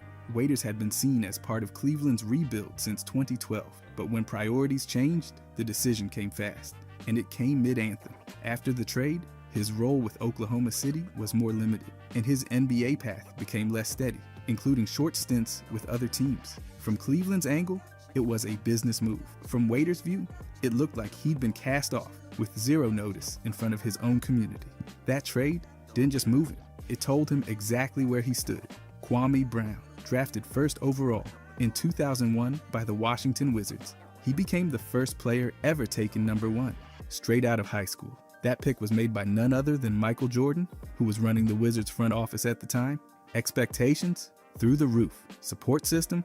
That's where things get messy. At just 19, Brown entered a league full of veterans under the microscope of one of the most intense competitors in basketball history. His rookie season saw him average about 4 points and 3 rebounds per game. Not exactly what fans or the franchise had in mind for a top pick. Behind the scenes, things weren't smooth either. Reports emerged that Jordan would regularly berate Brown during practice, calling him out harshly and sometimes in front of the entire team. Brown has since denied the most extreme rumors, like being brought to tears or being insulted with slurs, but acknowledged that things were rough and the environment wasn't ideal for growth. His performance slightly improved in year 2, but the label of bust stuck early. The Wizards went 37-45 that year, better than before, but nowhere near good. Over his 12-year NBA career, Brown averaged just over 6 points and 5 rebounds. The franchise took a teenager and dropped him into an adult business run by a living legend, then seemed surprised when it didn't work out. The pick, the pressure, and the internal treatment built the spotlight so hot, it burned away development. Brown didn't just struggle, he was set up to. And the team that picked him first never gave him a real shot to grow into that role. Markelle Fultz, drafted first overall by Philadelphia in 2017, he was supposed to be the final piece of a young core with Joel Embiid and Ben Simmons. But right away, things went sideways. Fultz began experiencing pain in his shooting shoulder during preseason. The team called it soreness. Then it became a scapular muscle imbalance. Later, a cortisone shot. Nothing about it sounded reassuring. His shooting numbers dropped. He stopped attempting threes. By his fourth game, he was averaging just 6 points, and his form looked broken. That's when fans noticed the hitch. Turns out, Fultz wasn't just out of rhythm. He was battling an undiagnosed nerve issue. It took until December the next season to get a full answer. Thoracic outlet syndrome.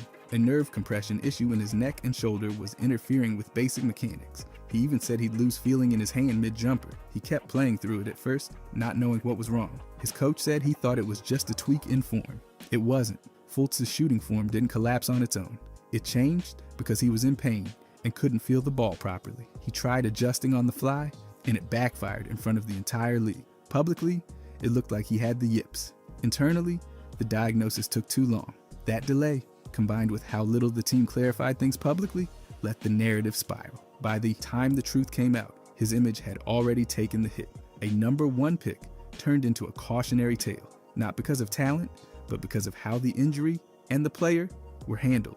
Mikal Bridges, born in Philadelphia, raised just outside the city, and a 2-time NCAA champion. At Villanova, he was drafted 10th overall by the Sixers in the 2018 NBA draft. It was a feel-good story. Hometown kid stays home. His mom, Tinaya Rivers, worked in the team's front office. The cameras caught her beaming.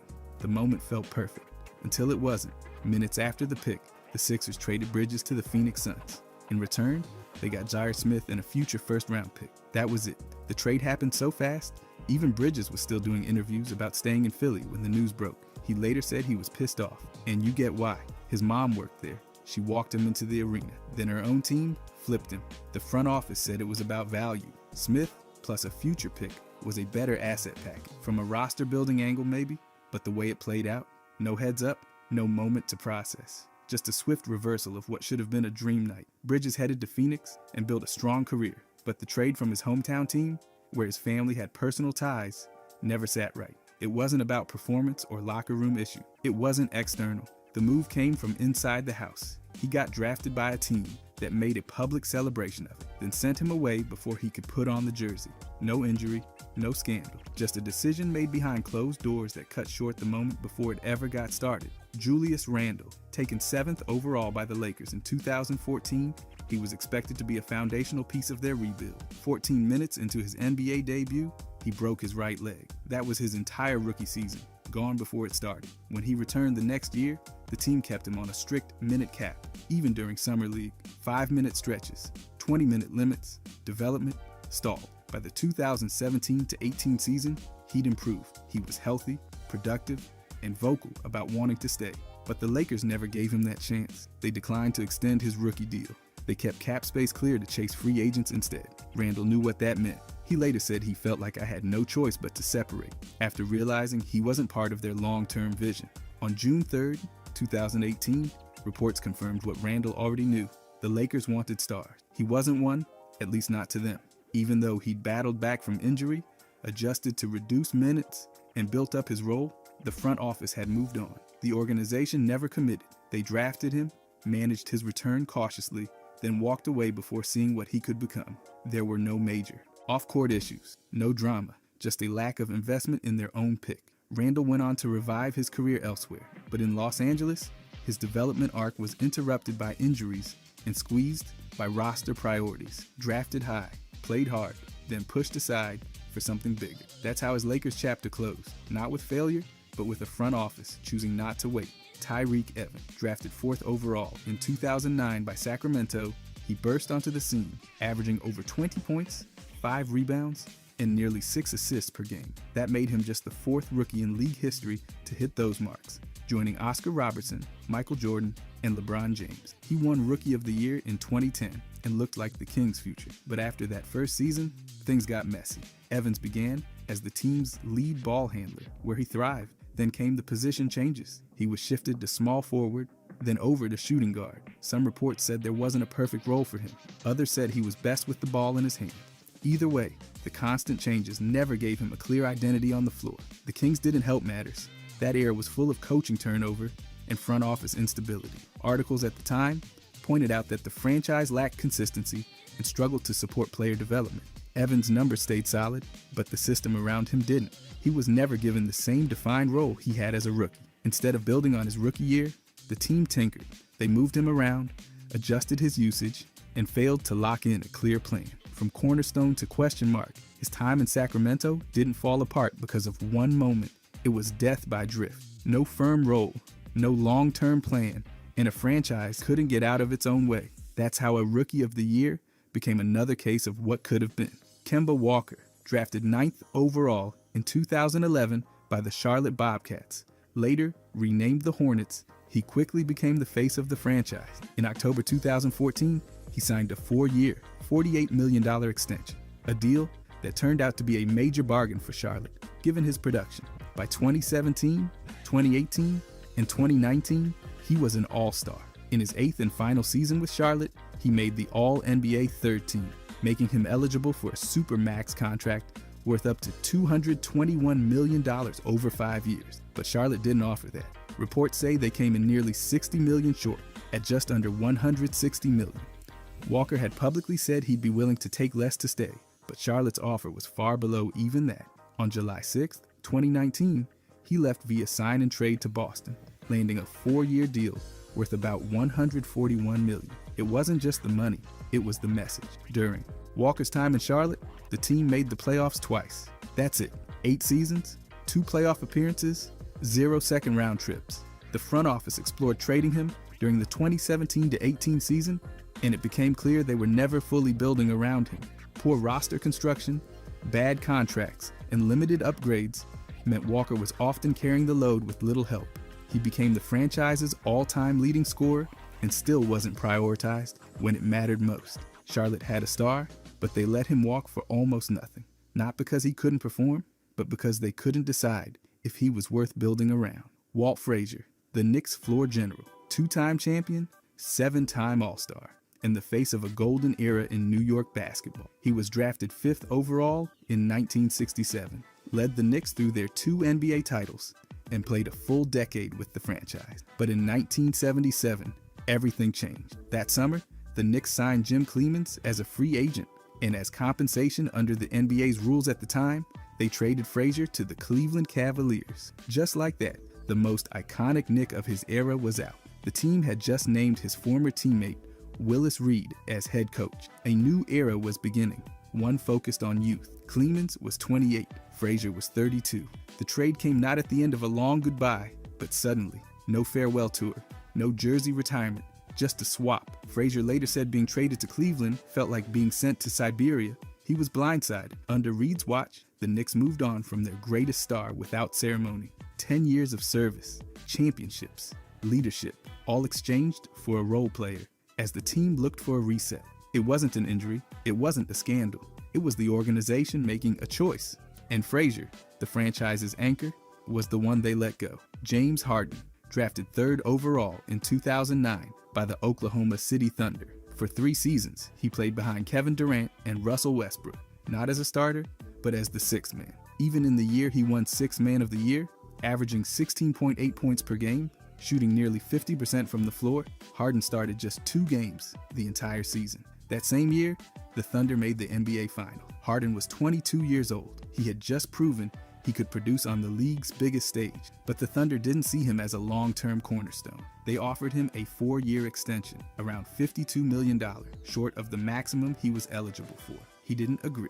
2 days before the season opener in 2012, Oklahoma City traded him to the Houston Rockets. And that's where everything changed. In his very first season with Houston, Harden averaged nearly 26 points per game, became the team's franchise player, and never looked back. All-star selections, all NBA teams, and MVP. The Thunder had 3 future MVPs on one team, Durant, Westbrook, and Harden, and chose to let one go rather than pay the luxury tax. They kept him on the bench. Houston built a system around him. The moment Harden left Oklahoma City, the league saw who he really was. Brandon Roy, the 6th overall pick in the 2006 NBA Draft. Rookie of the Year, Three-time All-Star, one of the most gifted guards of his generation, and one of the most tragic what-ifs in modern basketball history. Roy hit the ground running in Portland. In his very first season, he averaged over 16 points per game and was nearly a unanimous Rookie of the Year. In the years that followed, he became the face of the Trailblazers. By age 25, he was an All-NBA talent and the unquestioned leader of a rising franchise. But behind the highlight reels, Roy's knees were deteriorating fast. He was playing through injuries from early on, an impingement here, a tear there. But the team kept leaning on him. Heavy minutes, major usage, star responsibilities. By the 2009-10 season, Roy was already dealing with meniscus damage. In April 2010, he underwent surgery on his right knee and returned just 8 days later to play in the postseason. A remarkable comeback, but a costly one. The following year, doctors discovered there was no cartilage left in either knee, bone on bone. In January 2011, he underwent arthroscopic surgery on both knees. Less than a year later, he retired at the age of 27, citing a degenerative knee condition. Roy's decline wasn't due to one freak injury. It was cumulative, progressive, and arguably accelerated by a team that needed him to carry too much too soon without enough long-term caution. In just 5 seasons, Roy went from Rookie of the Year to out of the league. Not because he lacked talent, but because his body broke down, and the way his knees were managed along the way, that may have broken him faster than they had to. Jeremy Lin. He wasn't drafted, bounced between teams, and then out of nowhere, exploded in New York. The Knicks picked him up in December of 2011, and by February, he was dropping over 20 points and 9 assists per game. That stretch flipped their season and turned him into a global name. The hype was real, the numbers backed it up, and the momentum was massive. Fans were all in. Then came the offseason. Lin became a restricted free agent, and the Knicks said they'd match any offer. That was the plan, until it wasn't. Houston offered him a 3-year deal worth around $25 million. New York had matching rights and didn't use them. That was the choice. Lin didn't even get a contract offer from them before that. Zero effort to keep the guy who basically saved their season. To make it easier for New York, Lin asked Houston to drop the price. They actually did, but when the final version had a big 3rd-year payout, the Knicks bailed. They claimed it was about the luxury tax. Meanwhile, they were chasing other guards like Raymond Felton. Just a few weeks after the madness of Linsanity, they were already done with him. Lin later said there were multiple people inside the organization who were against bringing him back. That's not just about money, that's internal politics. Whatever the reason, New York let a cultural phenomenon walk. Lin never hit that same level again, and the Knicks lost a player who'd earned his shot. Kevin Love, drafted in 2008 by Minnesota, he came in and immediately started stacking numbers like a stat sheet villain. By the 2010 season, he was casually dropping 31 points and 31 rebounds in a single night. He didn't just earn All-Star nods, he grabbed Most Improved Player, All-NBA selections, and put up production that looked straight out of a video game. But while Love was going off, the Timberwolves were going nowhere. Year after year, they missed the playoff. In 2013, they finished 31-51, and that was somehow an improvement. The roster around Love, inconsistent, constant coaching changes, confusing front office decisions, and a rotating cast of players who were either too young or not quite good enough. They cycled through head coaches like it was a hobby. Randy Whitman, Kevin McHale, Kurt Rambis. It was chaos. Even in his best season, when he was averaging monster numbers, the Wolves only managed 17 wins. That disconnect was brutal. Love wanted to win. He said it publicly. But the team just never got close. No real structure. No reliable second option. Just a guy carrying way too much on his back. Eventually, it was too much. In 2014, Minnesota traded him to Cleveland for Andrew Wiggins, Anthony Bennett, and future picks. And just like that, his time in the Twin Cities ended. The guy gave them everything, and the franchise gave him, well, not a whole lot back. It's a textbook case of a star stuck in a rebuild that never actually built anything. They didn't maximize his prime. They just watched it go by. DeMar, drafted 9th overall in 2009, he poured nearly a decade into the Raptors. He climbed the record books, became their all-time leading scorer, and carried the franchise through years of rebuilding and retooling. He was loyal, consistent, and just kept showing up. The guy even dropped 52 points in a game months before they shipped him out. Then came July of 2018. Without much warning, the Raptors traded DeMar to the Spurs, along with Jakob Poeltl and a protected first-round pick. In return, they got Kawhi Leonard and Danny Green. The problem? Leonard had a lingering quadriceps injury and was reportedly not thrilled about heading to Toronto. Plus, he only had 1 year left on his deal. That's the gamble they made. In exchange for their most loyal player, they brought in a star who might not even want to be there. The move paid off in trophies. Toronto won their first championship the next season. But for DeMar, it was brutal. He just sat down with the team president in Las Vegas days before the trade. Thought he was staying. No hint of what was coming. That stings. He didn't ask out. He didn't fade. He just wasn't part of their vision anymore. While the Raptors celebrated a title, DeMar had to start over in San Antonio. Different system, different role. He didn't lose his talent. He lost the team he gave everything to. And that's the part that fits. They used his value, then dumped him when the shiny new piece came along. That's not support. That's strategy without sentiment. LeBron James. Over the years, a few franchises stood in the way of his dominance, and they didn't just beat him once. The San Antonio Spurs crushed LeBron's Cleveland run in a 4-game sweep back in 2007, then smacked down the Miami Heat in 5 games during 2014. With a finals record of 5 wins and 11 losses against San Antonio, it was clear their elite passing, deep experience, and lockdown defense disrupted his rhythm every time. Then came the Golden State Warriors. They didn't just win, they kept doing it. In 2015, they won in 6. In 2017, they finished it in 5. And in 2018, a clean 4-game sweep. Golden State's insane spacing, 3-point shooting, and that little addition named Kevin Durant buried LeBron's chances repeatedly. He went 7 and 15 against them in finals game. Dallas had its moment too.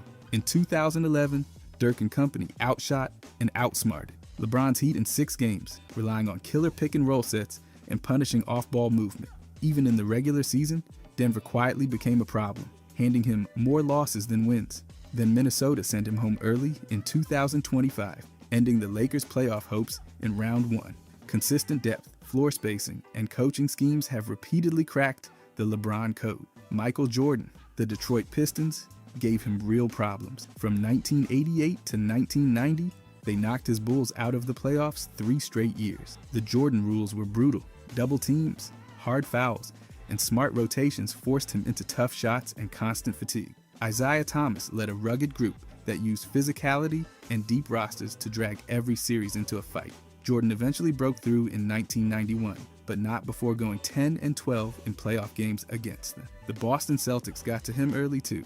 In 1986, Bird and McHale led a sweep, winning 3 straight. Jordan scored a ridiculous 63 in one game, but that wasn't enough. The Celtics played smarter, shared the ball better, and used veteran experience to keep Chicago off balance. The Bulls weren't ready, and Boston made sure they knew it. Even the Milwaukee Bucks handed Jordan issues. He went 4 and 4 against them in playoff games, one of the few teams with a balanced postseason record against him.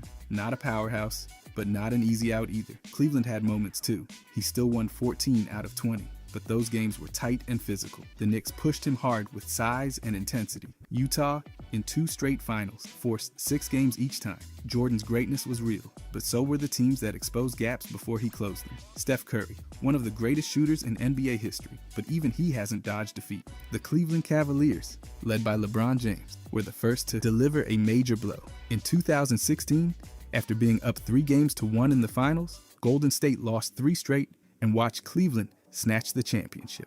That loss remains one of the most painful collapses in league history. The Toronto Raptors followed in 2019.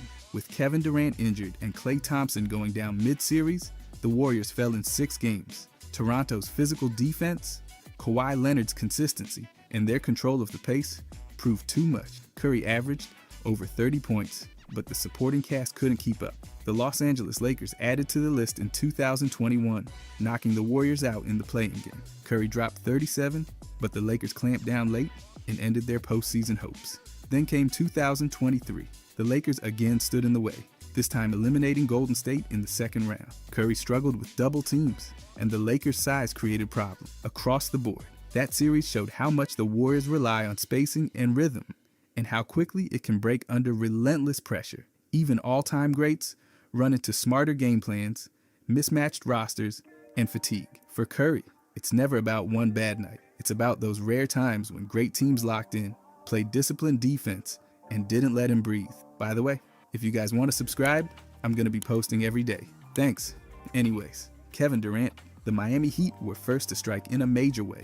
In 2012, Durant's Thunder lost the finals in 5 games. Miami's defense forced tough looks, and their big three overpowered Oklahoma City's younger core. It was Durant's first finals and a sharp learning curve. Then came the Memphis Grizzlies, physical, patient, and defensively relentless. They gave Durant all kinds of problems. Across playoff matchups, he went 9-10 against them, one of the only teams with a winning postseason record over him. Their ability to control tempo and keep games in the half court hurt his rhythm every time.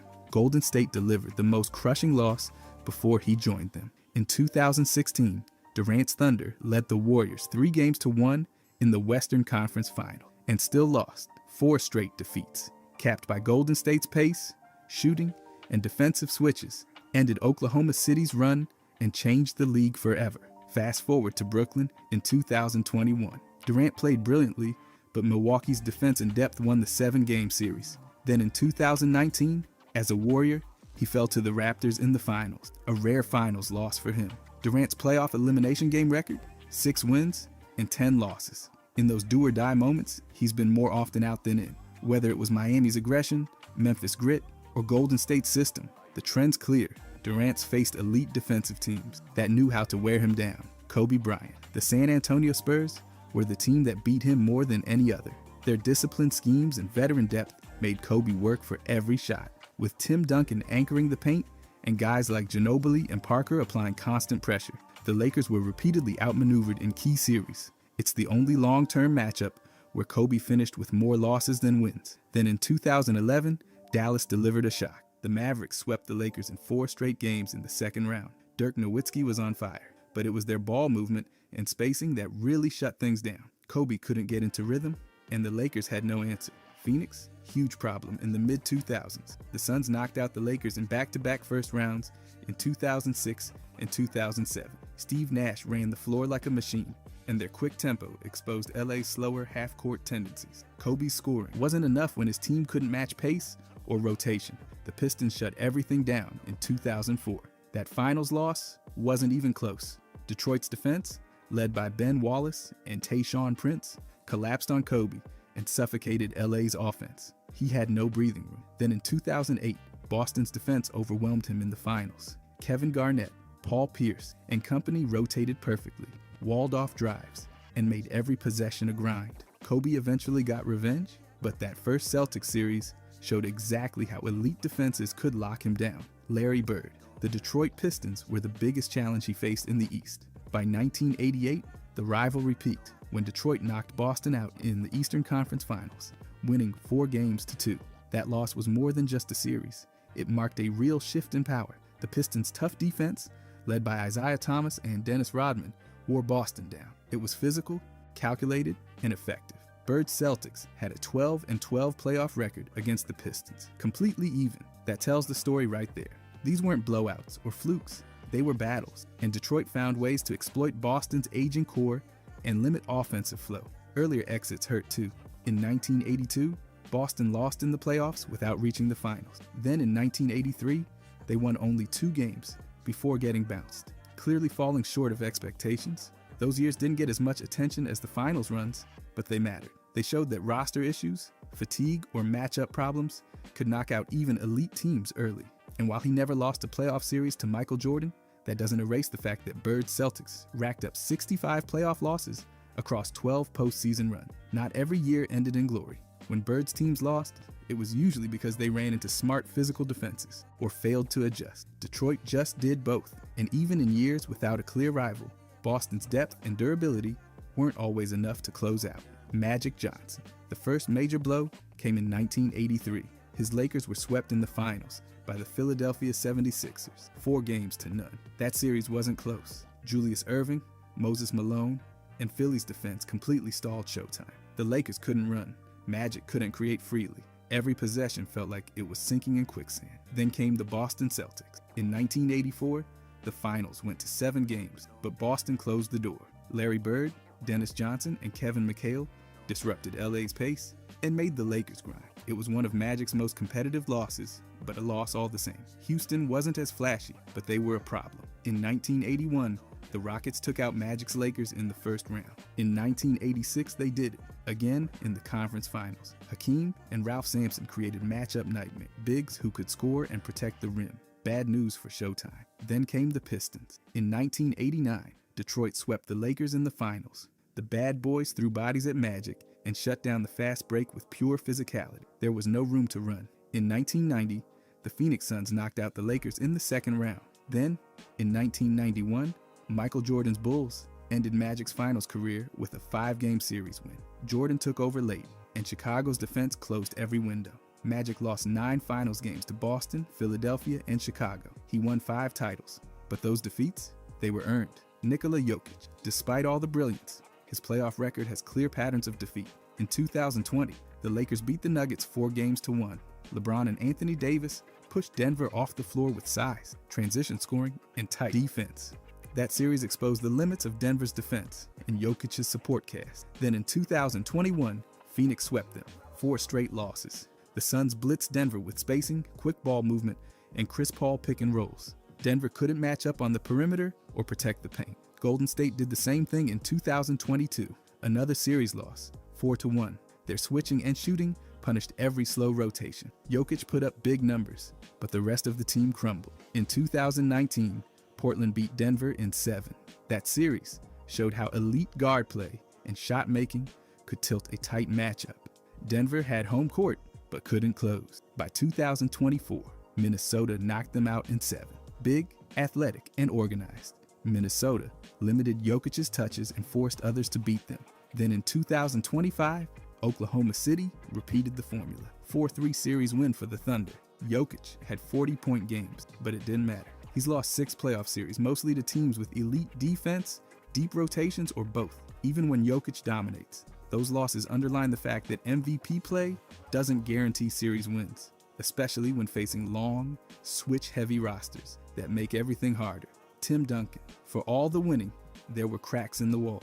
The Los Angeles Lakers were the one team that beat him more than he beat them. In playoff matchups, the Spurs had 16 wins and 18 losses. Kobe and Shaq created problems no Spurs scheme could patch. The Lakers' spacing and elite wing scoring forced San Antonio's slower rotations to collapse. In 2000, the Spurs were the defending champs until Duncan's knee gave out. He missed the playoffs, and Phoenix sent them packing in round 1. The Suns stole that series, handing San Antonio a rare first-round exit. Without Duncan, the whole system fell apart. Then came Memphis in 2011, an 8 seed. They stunned San Antonio in 6 games. The Grizzlies hadn't even won a playoff series before that, but they bullied the Spurs with defense and rebound and closed them out. Detroit didn't win a full series against Duncan, but they were always a grind. Big bodies inside, slow it down play, and enough defense to make every game uncomfortable. Duncan had to work for every bucket when they met. Those losses weren't flukes. They came from elite wings, dominant front courts, or just sheer attrition. Out of 48 playoff series, Duncan only lost 13. But the ones he did lose, they came when spacing collapsed, when injuries hit, or when someone else imposed their will harder than the Spurs could resist. Wilt Chamberlain. As unstoppable as he seemed, the Boston Celtics were his recurring brick wall. In 1964, Wilt reached the finals with the Warriors, only to lose 4 games to 1 to Boston. Then came 1968, a brutal collapse. His 76ers had a 3-1 lead over Boston and lost the next 3. Then in 1969, now with the Lakers, and alongside Jerry West and Elgin Baylor, he lost to Boston again. That finals went 7 games. The Celtics were underdogs. They still won. The Celtics beat Chamberlain's teams in nearly every big moment. In 8 playoff matchups against Bill Russell, Wilt won only once. Russell's defensive positioning and team structure constantly absorbed Wilt's scoring and erased his support.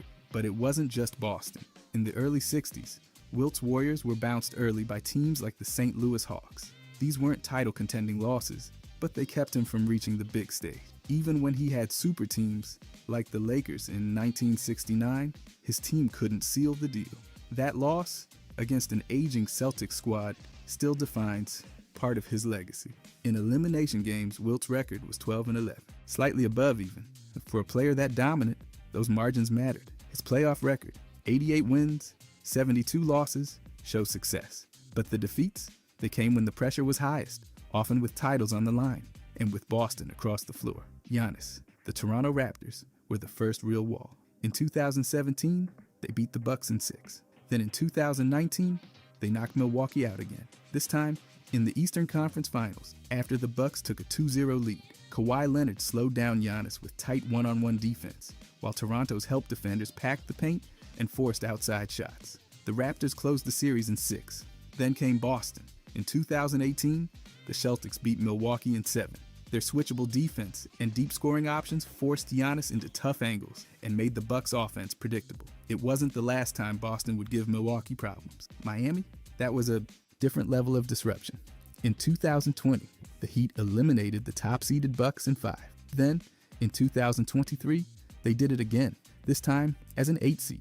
Jimmy Butler dominated late-game situations while Bam Adebayo contained the interior. Milwaukee had no answers in crunch time. In 2025, the Indiana Pacers delivered a first-round knockout. Tyrese Halliburton's game-winning layup in overtime ended the series. Damian Lillard's injury during the series left Giannis without offensive backup, and Milwaukee couldn't recover. He's now lost 8 of 16 playoff series. Most of those defeats came from teams with elite defense, smart help rotations, or clutch scorers who could close games. Giannis dominates most matchups. But when his team can't shoot, can't stay healthy, or can't match poise, even his stat lines aren't enough. Shaq, one of the most dominant forces ever, but even he racked up some painful defeats. The first major one, Houston crushed Orlando in the 1995 finals. Shaq held his own, but Hakeem took over and swept them 4-0. That loss stuck for years. Then came Indiana, early in his Magic days. Their gritty defense and sharp execution kept him in check, even when he was putting up huge stats. It didn't always lead to a series loss, but they were constant roadblocks. Later, the San Antonio Spurs proved to be a real thorn. Shaq's playoff battles with them ended dead even, 15-15. That means they beat him just as often, no matter how big his numbers were. In 2004, Detroit shut down the Lakers stars and took the finals, 4-1. That one stung. The Pistons relied on team play and defense, not superstars. Then the Suns cooked the Lakers in 2008. By then, Shaq was older, and the firepower just wasn't there. Miami's first-round exit in 2007 was another sweep, a reminder that time waits for no center. Across his career, Shaq got swept around 6 times, early and late. Strong team systems, elite defense, and aging legs caught up. Even legends aren't immune to tough exits. Kareem. Even with 20 seasons and 6 titles, the losses told their own story. The Philadelphia 76ers were a major thorn, piling up 9 playoff wins against him. Their physical defense and balanced rosters made them a problem from his Bucks days to his final runs with the Lakers. The New York Knicks gave him trouble too. 4 playoff wins came from smart schemes and strong interior play, especially in those early 70s Eastern battles.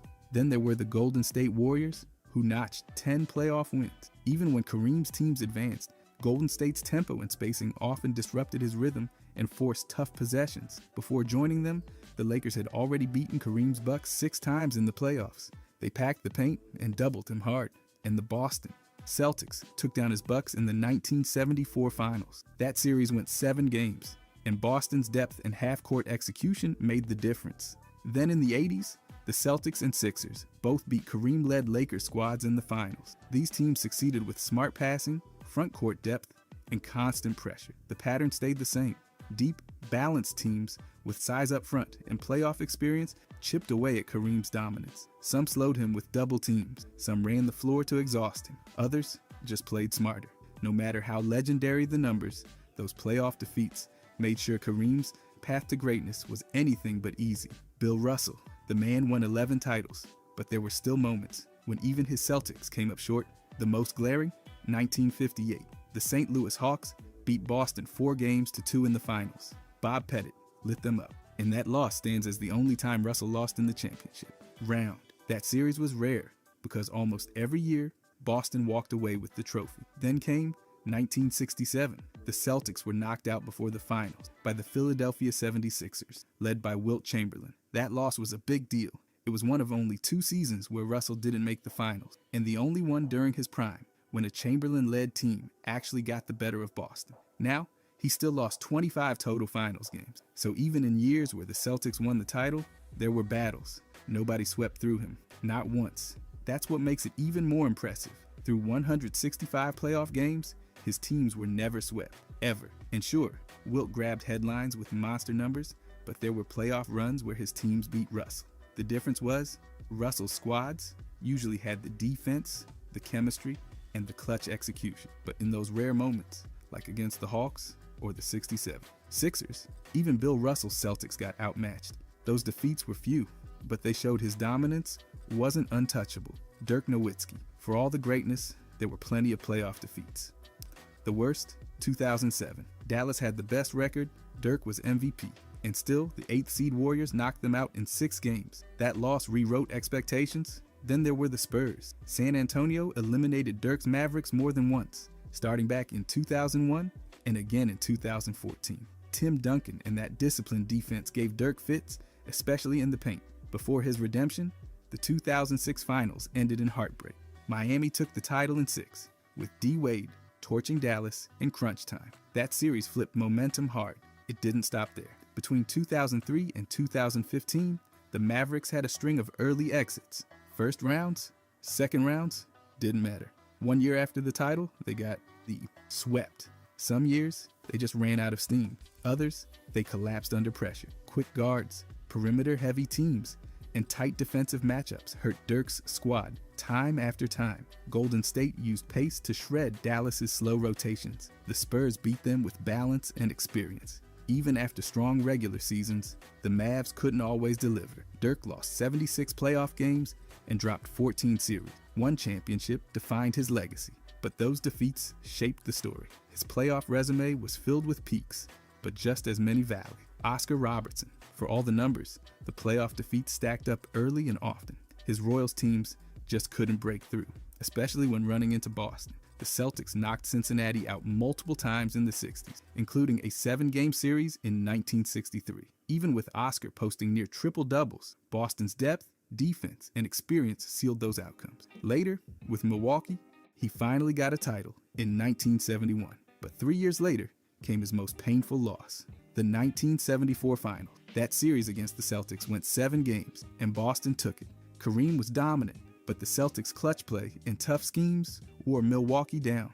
A late shot clock violation from Oscar in Game 6 turned into one of the series' biggest turning points. Before that, in Cincinnati, his playoff exits were constant. First-round losses in 1961, 62, and other years showed how far his teams were from title contention. Oscar did his part, but the Royals lacked the pieces to match up with powerhouse teams. In total, he went 46-40 in playoff games. That's a lot of close calls and short runs. The theme was always the same: Boston standing in the way or his own team falling short. The stats stayed elite. The trophies didn't. Even one of the game's most complete guards couldn't carry flawed rosters past the league's best. Kawhi Leonard, 2 rings, 2 finals MVPs. And still, teams have figured him out in big moments. The Oklahoma City Thunder handed him 10 playoff losses, more than any team. Between their star duos and relentless offense, they pulled apart defenses and exposed Kawhi's teams in tight series. Then there's Dallas. 12 wins, but 10 losses. Luka Doncic and that high-octane offense kept pushing Kawhi's defenses into rotation nightmares. Even when Kawhi delivered offensively, Dallas found ways to win playoff games across multiple years. Golden State hit him with 5 playoff losses, including the 2017 sweep when Kawhi got hurt. That injury changed the whole tone of that series, and the Warriors took advantage. Miami also notched 5 wins against him, mostly during the LeBron-Wade era, using physical defense and late-game execution to close games. Houston and Utah chipped in with a few defeats too. Smaller sample, but their pace and spacing gave Kawhi's squads trouble. Injuries didn't help either. He missed major games in 2017 and 2023. That's 2 separate playoff exits with Kawhi sidelined. Add in at least 11 elimination games across his career, and it's clear Kawhi's been tested. He's elite, no doubt, but Oklahoma City, Dallas, and Golden State have beaten him multiple times, and Miami made their mark too. In the playoffs, even top-tier defenders like Kawhi can get picked apart by schemes, health setbacks, or just stars who show up. Karl Malone. He played 19 seasons, won 98 playoff games, and still never got a ring. The Chicago Bulls were the wall he could never climb. In 1997, Malone's Jazz lost 4 games to 2 in the finals. A year later, same outcome, same opponent, same heartbreak. Michael Jordan and that Chicago dynasty stopped Malone twice at the doorstep, with that Game 6 steal and jumper in 1998 basically slamming it shut. But it wasn't just the Bulls. The Western Conference had its share of heartbreak too. In the early 90s, teams like the Suns and Blazers bounced Utah before the finals even felt like a possibility. And in the late 80s, the Jazz were knocked out in round one again and again. It wasn't always Malone's fault. He'd put up big numbers, but the roster around him just couldn't keep up with deeper contenders. Then came 2004. Malone joined the Lakers for one last push. Shaq, Kobe, Peyton, Malone, the super team on paper. But Detroit had the defense and chemistry, and the Lakers fell 4-1 in the finals. That was his last shot. 3 finals trips, 11 losses, no title. Malone's playoff record ended at 19 wins and 19 series losses. His greatness was never in question, but time and again, legendary opponents, team gaps, and brutal timing shut the door on his championship hopes. Kevin Garnett, 21 seasons, 1 title, and a long list of playoff exits. The Lakers were the biggest recurring nightmare. They knocked out his Timberwolves in 2003 and again in 2004, with stars like Shaq and Kobe Bryant outmatching Minnesota's top-heavy roster. Then came the Spurs. San Antonio sent Garnett home in the first round more than once. Their system, spacing, and defense exposed the Wolves' lack of depth. Dallas joined the party too. In the early 2000s, the Mavericks swept Minnesota with perimeter-heavy attacks that stretched Garnett's defense out of the paint. Later, it was Miami, with Boston and then Brooklyn. Garnett's squads lost to LeBron-led Heat teams in back-to-back seasons. And again, with the Nets. Miami's defense and shot-making buried him late in his career. The Timberwolves lost 5 first-round series in 6 years. Garnett played great, but his team couldn't keep up. The result? 17 playoff wins and 30 losses with Minnesota. That's brutal. In total, Garnett played in 26 playoff series and lost 13. He finished with 70 playoff wins and 73 losses. No matter how intense or skilled, Garnett's teams were constantly beaten by squads with more stars, better coaching, or deeper benches. The numbers don't lie. He was legendary, but the defeats stacked up, one tough series after another. James Harden, 16 straight playoff runs, and still, the losses have piled up in ways that define his legacy. The Warriors were his biggest nightmare. Golden State knocked Harden's teams out with a 7-16 record, including that brutal 4-3 loss in 2015 and another in 2019. Switching defenses, elite spacing, and Harden's ISO-heavy style didn't mix well when the lights got bright. Then there's the Lakers. 7 wins, but 9 losses, most notably in 2020, when the Rockets got bounced 4-1. Miami has also been a problem. Harden's record there, 3-8. Their physical defense and half-court control always gave his rhythm fits. Add Portland to the list too. They beat his Rockets in a 4-2 series where Damian Lillard hit the dagger. The elimination games say even more. Harden's teams are 10-16 when the season's on the line. That includes the loss to Milwaukee with Brooklyn in 2021 and Boston in Game 7 with Philly. Most recently, another Game 7 exit against the Nuggets with the Clippers. Through 31 series, Harden has lost more than he's won. Just 1 finals appearance with the Thunder in 2012 and never back since. His playoff defeats came from elite defenses, tight moments, and often his teams breaking down when it mattered most. The numbers aren't kind, and neither is the postseason. David Robinson, one of the greatest centers of all time, but the playoffs didn't always go his way. Before Tim Duncan arrived, Robinson's Spurs were bounced from the postseason again and again. The Phoenix Suns swept them 3-0 in 1992. That team ran the floor, spread the court, and made Robinson chase guards all series long. The Utah Jazz also had his number. In 1994, they took out San Antonio with Stockton and Malone running that relentless pick and roll. Then again in 1996, Utah won 4-2. Robinson's interior defense was elite, but the Jazz's spacing and execution constantly pulled him away from the rim. In 1995, it was the Rockets. Houston beat the Spurs 4-2 in the Western Conference Finals, and Hakeem outplayed Robinson in one of the most legendary big man battles ever. That one left a mark. Even earlier, Golden State stunned San Antonio in 1991, winning 3-1 in a huge first-round upset. And don't forget Portland in 1990. The Blazers took that series 4-3. Robinson played in 27 playoff series and lost 10 of them. That includes losses to nearly every top-tier Western team of the decade. His numbers stayed strong, But those early Spurs teams lacked the depth to survive long runs. Until Duncan arrived, the playoffs were a gauntlet. Robinson couldn't get through alone. Allen Iverson, one of the fiercest scorers the league's ever seen, but the playoff wall was always looming. His most iconic run? 2001. He dragged the Sixers to the finals, took Game 1 in LA, dropped 48, and stepped over Tyronn Lue. And then the Lakers won the next 4. Shaq, Kobe, and a loaded roster crushed that miracle ride.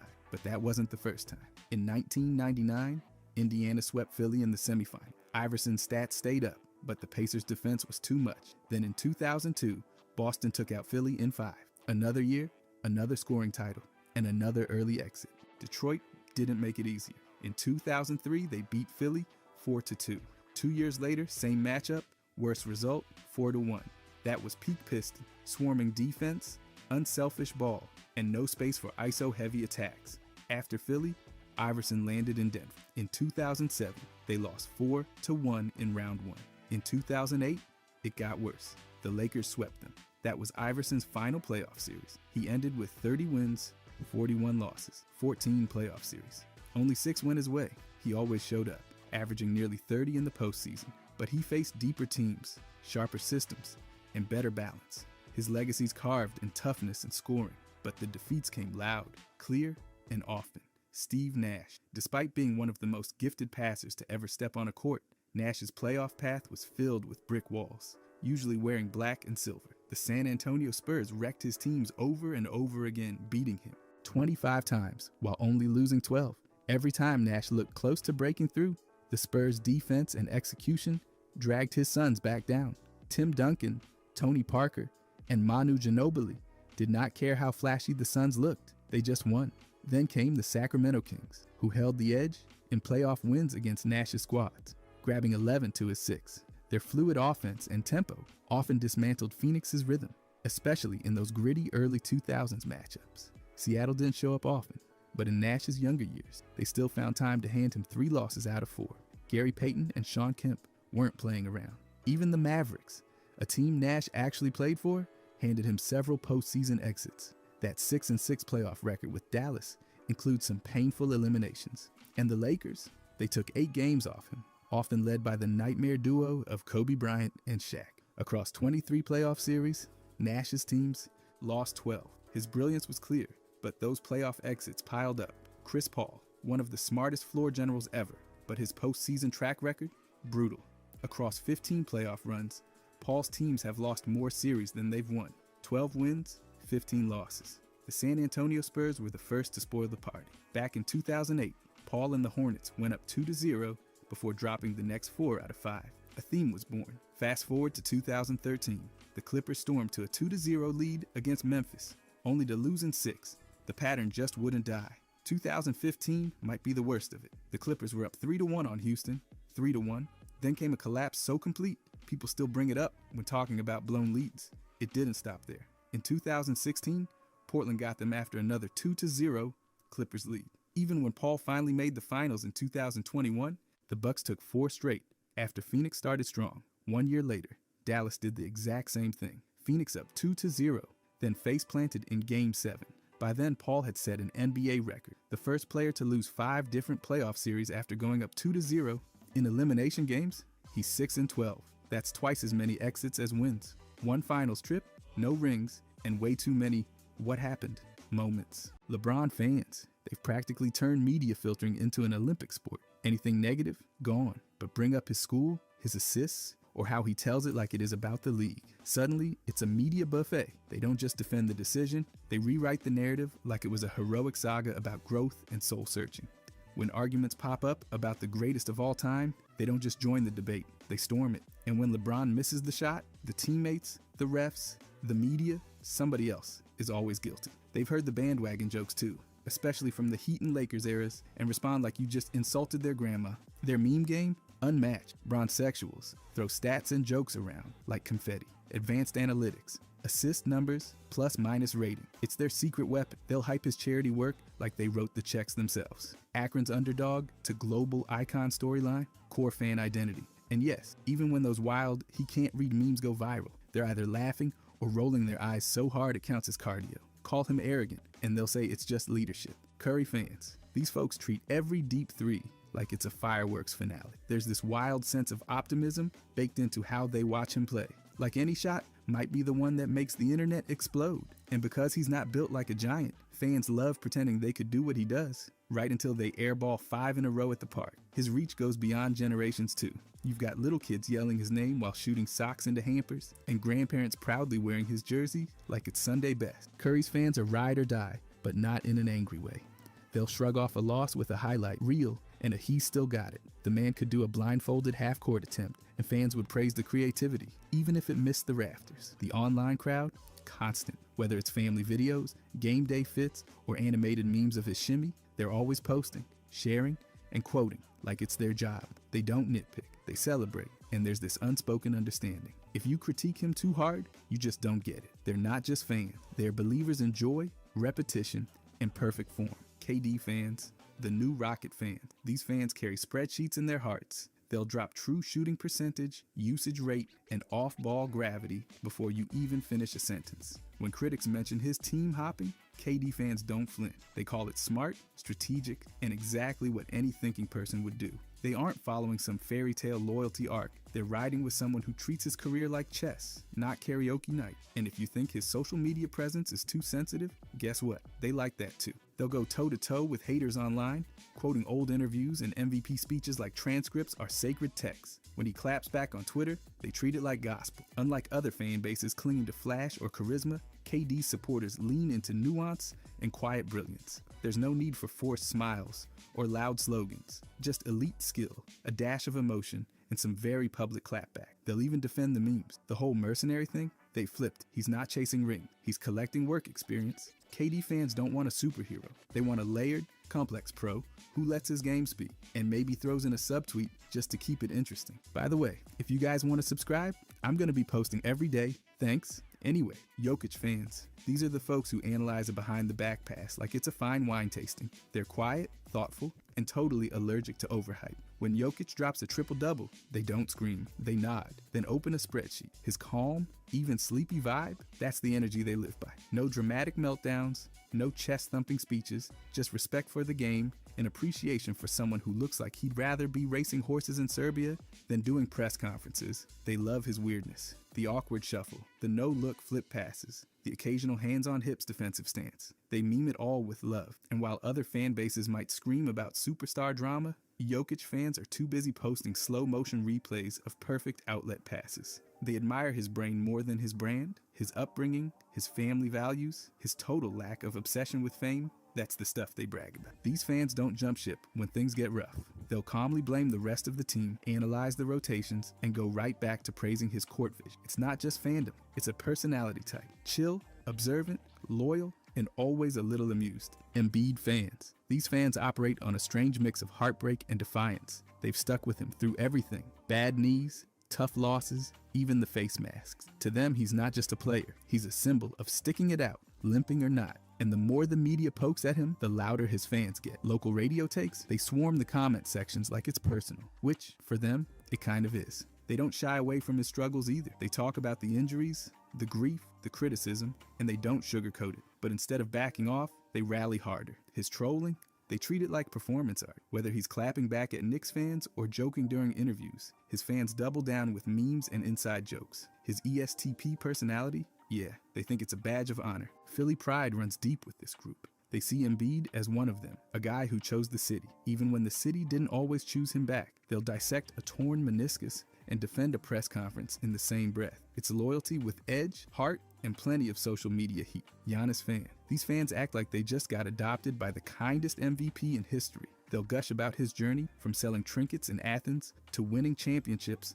without sounding cheesy. Loyalty's in their blood. Milwaukee could lose every game in a season, and they'd still call Giannis the soul of the franchise. They don't yell about legacy. They talk about growth, effort, and the long game. They're also big on heart. Whether it's him hugging kids, dropping dad jokes, or praising smoothies, his fans soak it up like sunshine. They love the awkwardness, the sideline smiles, and yes, the trophy tour at the drive-thru. They go hard for his work ethic too. The whole no failure in sports speech, they made it a mindset. You'll find people threads breaking down his quotes with more passion than his stats. And faith matters. His fans respect how he keeps his roots and beliefs front and center. Above all, They treat him like a real person, not a brand. That's rare. That's Giannis. Russell Westbrook fans. This group doesn't watch games. They survive them. Every drive to the rim is a pulse check. They're glued to stat lines, but not casually. They track every assist, every board, and every ounce of chaos like it's sacred math. Triple doubles, that's their proof of greatness. Critics say stat padding, they say basketball evolution. No middle ground. And when someone goes after his shooting or turnovers, Westbrook fans aren't slow to respond. They strike back with links and memory bank receipts. They're also loyal in a way that borders on mythical. Through every team switch, every benching, and every off night, they stick. They've got receipts from Durant leaving, from media hot takes, from fan hecklers, and they'll throw all of them into the comment section without blinking. Some call him inefficient. His fans call him all heart. And let's not ignore the personality overlap. Just like Russ, his fans are loud, emotional, and allergic to fake. They'll yell at you online, then turn around and write a nuanced essay on his rebounding philosophy. They don't want perfection. They want passion. Broken plays, fire, intensity. They love the mess as much as the masterpiece. It's the ride that matters. Anthony Edwards fans. These fans operate on pure adrenaline and vibes. They treat every quote, every dunk, every meme like it just dropped from the basketball gods. You'll hear them shouting, "I'm the truth," while posting highlights and arguing on social media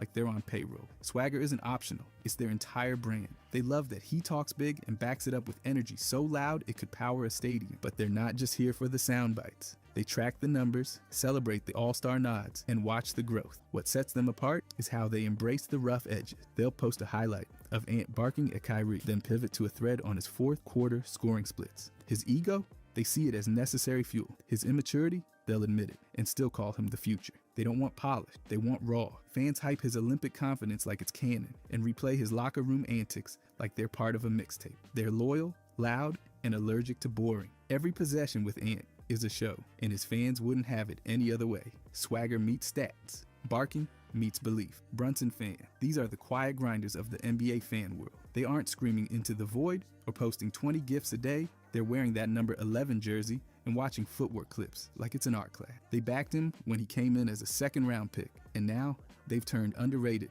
into a lifestyle. Efficiency is their love language. Brunson makes one smart floater in traffic, and his fans act like he solved a math equation mid-air. They don't chase flash. What they love is substance, unselfish play, smart shot selection, and that unbothered head-down leadership. If someone calls him short or slow, fans won't argue emotionally. They'll just post a clutch field goal percentage chart and log off. They're critical, but fair. If he has a bad night, they'll say it. But if someone takes a personal jab, they show up like security at Madison Square Garden. And yes, they're superstitious. Brunson fans have their game day routines down to a science. Some won't move spots during a run. Others treat his jersey like a sacred relic. It's methodical, loyal fandom. No drama, no chaos, just basketball brains and belief in the blueprint. Jason Tatum fans. These folks might be the most interesting fan base in the NBA multiverse. They aren't breaking chairs or yelling at halftime. They're watching with crossed arms, sipping tea, and appreciating flawless footwork. To them, Tatum's not flashy, and that's the whole point. He's the quiet storm, and they love that he lets his game do the yelling. They'll praise his parenting moments with the same energy other fans reserve for game winners. A bedtime story with Deuce? That's headline material. They don't need dunk contests. They need clutch layups and balance box scores. Swiss Army knife? Sure, they've memed it already, then backed it up with spreadsheets on his versatility. They'll critique when needed. He takes a bad shot or disappears in the fourth, and they'll say it. But when the drama starts, they aren't flailing. They're posting graphs. They love the numbers, they love the calm, and they love that he's just normal. In a league of chaos, merchants, Tatum is order.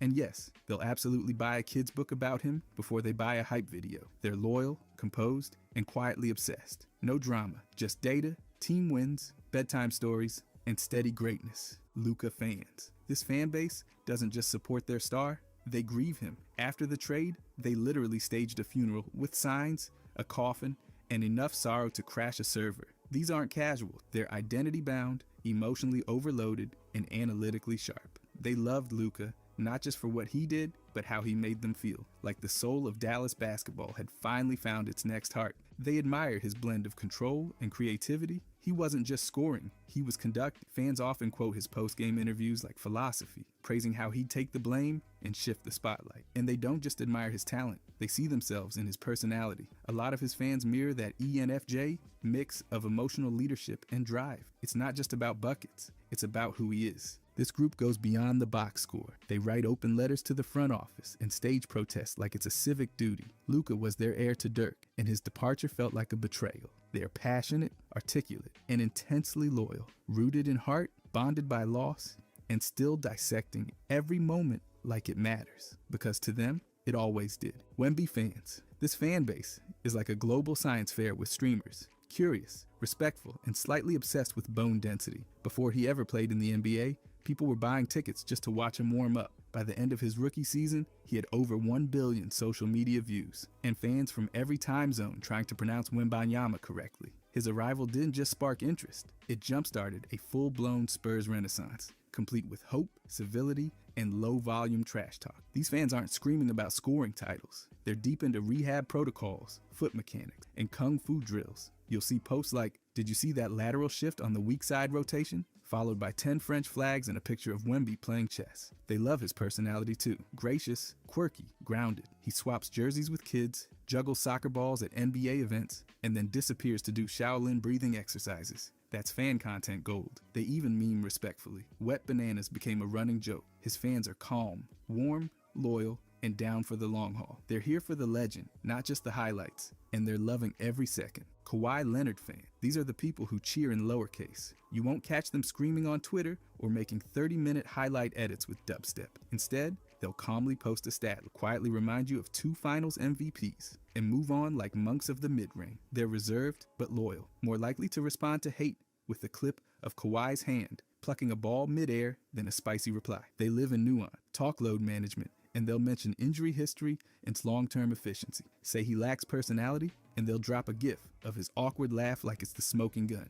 They protect his legacy like a security detail, gentle with corrections, but firm with facts. If someone says he's overrated, they'll respectfully explain how he dismantled prime LeBron and took down the Dynasty Warriors without ever raising their typing volume. They enjoy memes, but in moderation. One joke about him being a basketball cyborg? Sure. A whole meme war? Too loud. These fans aren't chasing attention. They're watching film, checking usage rate, and trusting timelines. Kawhi fans don't yell. They let the tape speak. And somehow, it always does. Shea fans. This crew brings quiet confidence with a silk lining. They're obsessed with clean footwork, fourth quarter poise, and pre-game fits that look like they walked out of a magazine editorial, not a tunnel. They don't scream in comment sections. They post sidestep clips with the caption art. The obsession isn't loud, but it's curated. They love that Shea keeps his private life private. A low-key wedding? That's fan gold. Less noise, more mystery. Every move feels intentional, and his fans eat that up. Whether he's knocking down mid-range daggers or wearing soft suede trench coats, they see elegance in everything. They're equally hyped about his Converse collabs, as they are about his assist-to-turnover ratio. They'll defend his foul drawing like it's a strategic dissertation, call him a flopper, and they'll quote Nash or break down timing frames. And while others bicker about face of the league status, they quietly think he already is, just without needing to say it. They like the stillness, the calm and the chaos. He doesn't bark, he maneuvers, and neither do they. It's a fandom made of style analysts, stat heads, and people who love that he does everything right without ever yelling about it. James Harden fan. These are the folks standing in the corner of the internet with a calculator in one hand and a shot chart in the other, whispering true shooting percentage like it's a bedtime story. They've spent the better part of a decade explaining why 16 free throws is not cheating. It's mathematical superiority. You say flopping, they say contact manipulation as a form of intellectual dominance. They are equal parts loyal and emotionally exhausted, having watched Harden drop 50 points on a Tuesday and then shoot 2 for 11 in Game 6. They've been gaslit by national media, emotionally whiplashed by coaching changes, and spiritually abandoned in Philadelphia, Brooklyn, and Houston. Yet they remain. Harden fans are like battlefield medics in a war fought entirely over usage rates. They love the step-back three-pointer like it's their firstborn child. They'll quote the Dream Shake, argue he's the 3rd greatest shooting guard of all time, just behind Jordan and Kobe, and still carry bitterness over the MVP trophy that went to Westbrook in 2017. But they're not delusional. They understand complicated legacy better than most fan bases alive. And when he inevitably asks for another trade, they'll let out a long, disappointed sigh, slide his new jersey into the closet next to 4 others and post a slow motion highlight reel called "He Changed the Game." Because Harden fans, they're not frontrunners. They're process-driven, stat-obsessed realists with chronic emotional whiplash, and they would do it all again. Halliburton fan, they've basically built a fan base that feels like a basketball cult with a side of meme appreciation. It starts with Indiana, where loyalty runs deep, and Halliburton's become the symbol of a proud, generational connection to the game. These fans aren't just watching, they're emotionally invested in the Pacers' future because it reflects something way bigger than a scoreboard. And Halliburton's play style? That's where things get loud. Fans love that he mixes brains and flash. He's not just confident, he's surgical. They hype up every no-look pass like it's a chess move wrapped in confetti. And the calmness? That ice-cold demeanor turns chaotic moments into art. People online call him a flopper or a showboat, but to his fans, that's part of the package. Controlled chaos. They joke about his corny moments, but the memes are nonstop. Every celebration becomes a reaction gift, and those fans run with it. You'll see TikToks, tweets, and wild Reddit threads breaking down everything from his shot mechanics to his sock. What pulls them together is the energy. They're proud, calculated, and way too online. If Halliburton breathes near a stat line, they'll post a spreadsheet. That's just what they do. Donovan Mitchell fans. These fans are high octane. They celebrate with the force of a confetti cannon during regular season games, let alone the playoffs. Every dunk, three-pointer, or bench reaction turns into a parade of reactions across social media. If Mitchell throws water on a teammate or yells from the sideline, it's instantly meme-worthy. They latch onto those moments like they're watching fireworks at a birthday party, but they're not all noise. There's a heavy dose of stat crunching in this crowd. They'll dig into his shooting splits, pace metrics, even screen navigation clips to back their points. When Mitchell drops 40 or more, the breakdowns come fast, but they don't ignore the off nights either. They talk through it, break down turnovers, even discuss effort on defense without sugarcoating it. The emotional connection is wild. If the team loses despite a big game, fans shift into protector mode. They'll write stuff like he's cursed or he deserved better, while still holding back tears in the replies. His Mets allegiance even draws in baseball fans, creating this hybrid crowd that's strangely loyal. They rally around the Spider name like it's a badge of honor. Quick, expressive, loyal, and never quiet. Anthony Davis fans, they're a swirling mix of loyalty,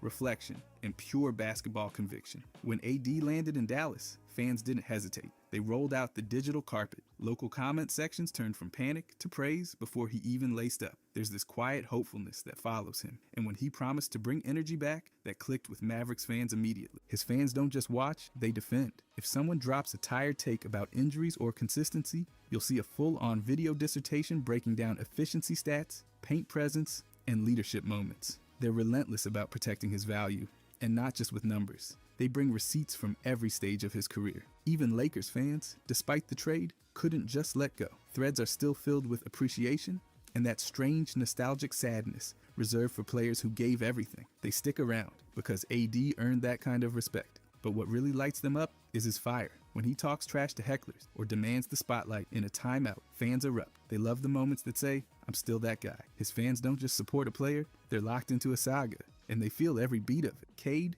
Cunningham fans. These fans are like the eternal optimists of the basketball world, always looking ahead. Even after injuries and rough seasons, they're still out here pushing MVP agendas and hyping future All-Star nods. After his birthday, fans flooded timelines with breakout season posts like they were manifesting it into existence. And when he finally started dropping triple doubles, it wasn't a surprise. It was confirmation. But this group isn't blind. They know what they're watching. Advanced stats, shot charts, and efficiency rates, they bring that out in casual conversations. Every pull-up three or assist percentage gets dissected like it's a science project. Still, they're realistic, acknowledging he's young, on a rebuilding team, and not always working with ideal pieces. They also love Cade's leadership. He's vocal without being flashy, steady without being passive. When coaches praise him for accountability and maturity, fans treat it like gospel. They see him as Detroit's cornerstone, not just for the roster, but for the culture. And through all the noise, they stay solid. Detroit's record hasn't scared them off. They joke about the Cade agenda while backing it with receipts. It's not delusion. It's long-term belief, loyalty, and a little bit of meme-fueled hope. Devin Booker fans, this is Brawadis. They're loyal to a fault and carry the kind of energy that makes a rebuild feel like a championship run. When Booker broke the franchise scoring record, it wasn't just a milestone. It was a coronation. Fans lit up every platform with praise, not just for the numbers, but for how he carries himself. His connection to the city matters to them. He plays through losing seasons because he feels that responsibility, and the fan base, respects the hell out of that. They break down his shot selection like it's an art class. Mid-range fadeaway, clutch three-pointer, every move gets a highlight, reel and stat thread. But they also argue. Some love the bravado. Others say he can rub rivals the wrong way. Either way, his charisma's a talking point every time he steps on the court. What makes this group stand out is how deeply personal it all feels. They connect with his cultural background, his respect for fans, and his maturity. They'll meme his trash talk, sure, but they'll also organize campaigns, begging others not to push him out with negativity. For them, Booker isn't just the face of the Suns. He's the soul of it. Paolo fan. They're not here for short-term highlights. They're here for the long game. Even through inconsistent stretches or injury dips, they stay locked in on potential. When he averaged 34 a game in January, the comparison started flying. Luka, Tatum, fans didn't hold back. They pushed hard for All-Star recognition and MVP votes, fueled by what they saw as proof of what's coming. But it's not just noise. They bring receipts, shot charts, foul drawing rates, defensive shifts. They dig into every number. And when his efficiency dips, they don't panic. They blame roster construction, broken spacing, or chemistry gaps. It's all part of the larger narrative. Paolo's building something, and they're riding shotgun. These fans love his fire too. Whether he's jawing at defenders or locking in at the line, they hype up his confidence like it's contagious. Off the court, they see him as grounded, tied to family, loyal friends, and that Seattle hoop cult. That part of him makes fans feel like they know the guy. They defend his every step, but it's not blind support. It's calculated, emotional, and full of long-term belief. Paolo's not just their star. He's the blueprint for what's next in Orlando. Jimmy Butler fan. This group lives for intensity. They want grit, edge, and a fourth quarter glare that says, I dare you. They're obsessed with the playoff Jimmy persona and genuinely admire how he brings chaos with purpose. If he's yelling at teammates or walking off courts mid-interview, they'll call it leadership before you can even finish your hot take. They love that he's not for everyone. Call him abrasive, they'll say authentic. Call him dramatic, they'll say passionate. Even the fans who followed him through 4 different cities will argue he's one of the most loyal players in the league. For them, leaving teams didn't mean quitting. It meant not settling. And off the court, this is where things get fun. Fans get just as hyped about his country playlists and Big Face coffee as they do about his box scores. Emo hair, they repost it. Practice rants, they meme it. But behind all that, they take him seriously, breaking down his defense, clutch moments, and basketball IQ like they're studying film. They're not here for casual praise. They want effort, honesty, and maybe a side of espresso. With Butler, they know what they're getting, and that's exactly why they stay locked in. Trey, young fan, they lean all the way into chaos. The louder the boos, the more they celebrate. The villain label isn't a concern. It's part of the appeal. Fans love how he turns arenas against him and still hits dagger shots with flair. They see the hate from Knicks fans not as insult, but as confirmation that he's a threat. Every dice roll or crowd taunt just feeds the legend. This fan base thrives on excitement. They don't follow Trey for safe, steady play. They're here for 30-footers, nutmeg passes, and sudden fourth quarter explosions. And when the media calls him inefficient or turnover prone, they show up with the stat. They'll pull up averages, usage rates, and passing breakdowns to shut down critics. They're also defensive, fast. A bad game, they're in the replies, blaming spacing or coaching. A flop accusation, they're flipping clips and saying he drew the contact. They don't just support him, they fight for his image. And beyond the numbers, they love the show. The hair, the shiver celebration, the boldness, it all makes them louder. They don't need you to like Trey. In fact, if you don't, they probably think it means he's doing something right. Damian Lillard fan. These fans are riding a wave of pure emotion right now. Lillard returning to Portland isn't just a roster move, it's a full-blown revival. For them, it's not about titles or timelines, it's about belonging. They flooded social media with this feels right post before he even landed. There's pride, gratitude, and a little disbelief that Dame is actually back. They're not naive though. They know he's 34, coming off injuries, and Portland's not exactly built for deep playoff runs. But that's not the point. It's the storybook ending they always hope for. A hometown hero returning to uplift a new generation. They're already talking about how he can help Scoot and Sharp grow, not how many banners he'll hang. There's a ton of nostalgia baked into. Fans are reliving Dame time classics, posting clips from buzzer beaters and digging up rookie cards like Artifact. Bars erupted when news broke, and TikToks filled with reaction videos that look like mini parades. This isn't a victory lap, it's a reunion that feels earned. They stayed loyal when he left. And now that he's back, the fan base is louder, older, wiser, and more sentimental than ever. For them, this one's personal. Kyrie fans. This crowd isn't here for simplicity. They're locked into every twist, turn, and crossover Kyrie makes, on or off the court. They gravitate toward the flash, sure, but it's the layers that keep them loyal. The step backs, the ankle snap, the buzzer beaters. They repost those on loop, but the real obsession comes from the personality. He's unpredictable, and they love that. They see his individuality not as a distraction, but as proof he's playing by his own rules. They rally hard when he's criticized. Anytime there's backlash, from controversies to interviews, you'll see long posts breaking it all down, defending his mindset, and pointing fingers back at the media. His fans don't flinch. They defend with context, history, and a whole lot of passion. They also see him as thoughtful. Not every superstar burns sage or quotes philosophy during pressers, and they eat that up. Whether it's holistic beliefs or spiritual exploration, they treat it all as part of his artistry. And now in Dallas, it's become a redemption arc. They cheer the brotherhood with Luka, the clutch moments, and the spark he's reignited. Kyrie's fans don't just follow a player, they follow a narrative, and it's never boring. Zion Williamson fans. These fans have been locked in since the first high school windmill jam hit their screens. The hype was instant, and it stuck. They're drawn to his explosive athleticism, sure, but it's not just the dunks. They love the IQ behind the power, the angles, the footwork, the timing. It's like watching physics behave badly, but being a Zion fan isn't easy. Injuries have worn everyone down. There's always a meme storm when news drops. People flip from franchise savior to trade him in a heartbeat. Still, the core stays hopeful. They know when he's on, he's dominant. They track rehab reports like weather forecasts and cling to every promising update like it's gospel. They're emotional too, whether it's a ridiculous block, a dunk that rattles the rim, or just a smile from Zion at a Make-A-Wish event. They share it, meme it, and react like it's a family win. They also hype up his anime love and Naruto sneakers like their limited edition trophy. It's a roller coaster. Injuries, flashes of brilliance, frustration, hope. But his fans never fully let go, because Zion isn't just a player, he's a promise they still want to see fulfilled. LaMelo Ball fans. These fans have pure main character energy. They're in it for the flair, the flash, and the fun, but they're not clueless. They know LaMelo isn't perfect. They just believe the ceiling is too high to care about every missed rotation or bad shot. Whether it's a wild no-look pass or a heat-check three from near half court, they're cheering like it's the playoffs. They'll break down the numbers too. Pull-up percentages, assist-to-turnover ratios, on-off impact. They've got charts and arguments ready for every debate. When someone questions his defense or maturity, fans don't panic. They just pull out the "he's still young" card and shift the convo to all-star votes and highlight reels. Off the court, they love his vibe. The tattoos, the outfits, the social posts. It's all part of the brand they signed up for. And if you question it, get ready for a wave of clips, quotes, and you just don't get it responses. LaMelo's fans are hype-driven, stat-smart,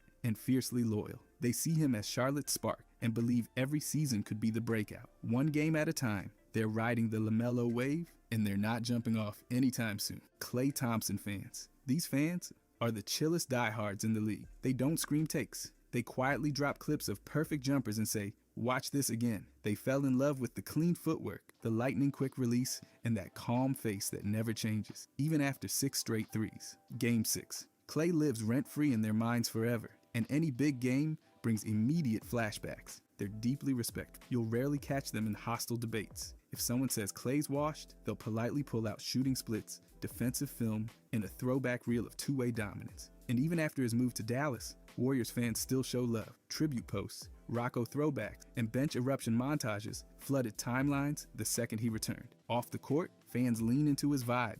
Awkward, funny, and oddly perfect. His dog Rocco basically had a fan club. When Klay missed a dunk but kept signing jerseys with a grin, they posted it with captions like "Peak Klay." They're loyal, sentimental, and obsessed with rhythm. Not drama, no fluff, no chaos, just quiet trust in one of the smoothest to ever do it. For them, Klay's greatness was never about volume. It was always about balance. DeMar fans. These fans are loyalty in human form. Through Toronto, San Antonio, Chicago, and now Sacramento, they've never let go. His departure from the Raptors didn't end anything. It just widened the map. You'll still find Raptors fans clapping when his name's announced. And Kings fans, one just tattooed his name and the team logo like it's a blood pact. They don't need flash. They worship the mid-range. Every turnaround jumper, every quiet 27-point night, they'll repost it with textbook. They know the value of efficiency without noise. And they know that his game speaks louder than any viral dunk. They also protect him like family. When personal moments hit the headline, like his mental health openness or a restaurant altercation,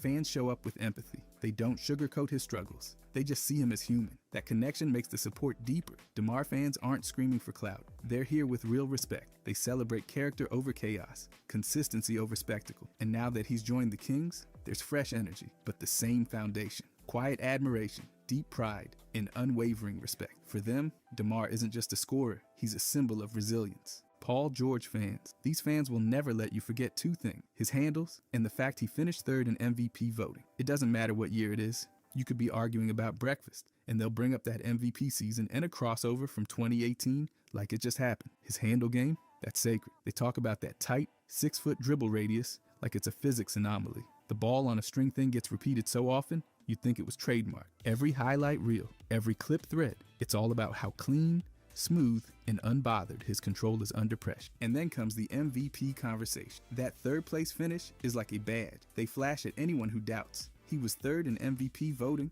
has become a full personality trait for this fan base. They use it to reframe his entire career. Injury comebacks, defensive chops, leadership. If you say he's inconsistent, they say MVP votes. It's their version of dropping the mic. They're not loud, but they're sharp, calm, clip heavy, and loaded with receipts. If you're in the comments doubting PG, prepare to be gently and repeatedly reminded who you're talking about. If you enjoyed this, I'm going to be posting a lot here. I would greatly appreciate it if you could subscribe. Thanks for watching.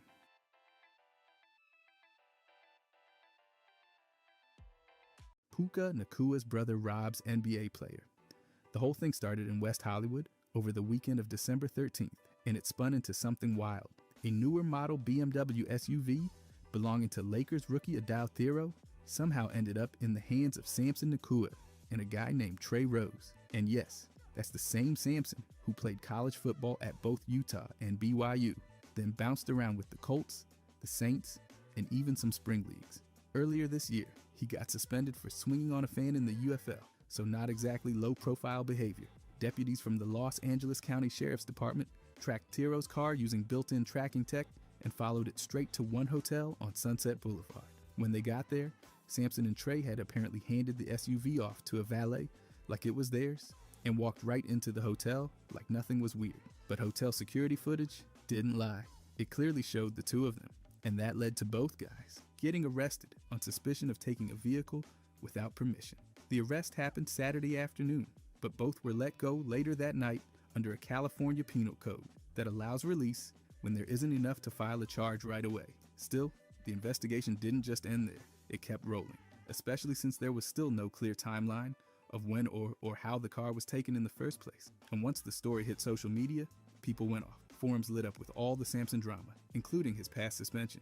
It was one of those moments that crossed leagues and grabbed everyone's attention fast. Minnesota Timberwolves relocation block. Back in 1994, the Timberwolves were in rough shape after 5 straight seasons with no playoff appearances. So their owners Marv Wolfenson and Harvey Ratner agreed to sell the team to a Louisiana group called Top Rank for around $152.5 million. Top Rank had plans to move the team to New Orleans and play in the Superdome while building a new arena. There were even nickname ideas floating around, like Rhythm and Angels. Louisiana politicians jumped in fast. Governor Edwin Edwards and Mayor Mark Morial backed the plan and tried to bring the NBA back to a city that hadn't had a team since the Jazz left in 1979. But when the NBA reviewed the deal, they saw red flags everywhere. The financing was a mess. $40 million was supposed to come from mystery investors, over $76 million from bank loans that weren't confirmed, and more than $50 million from future arena revenue that didn't even exist yet.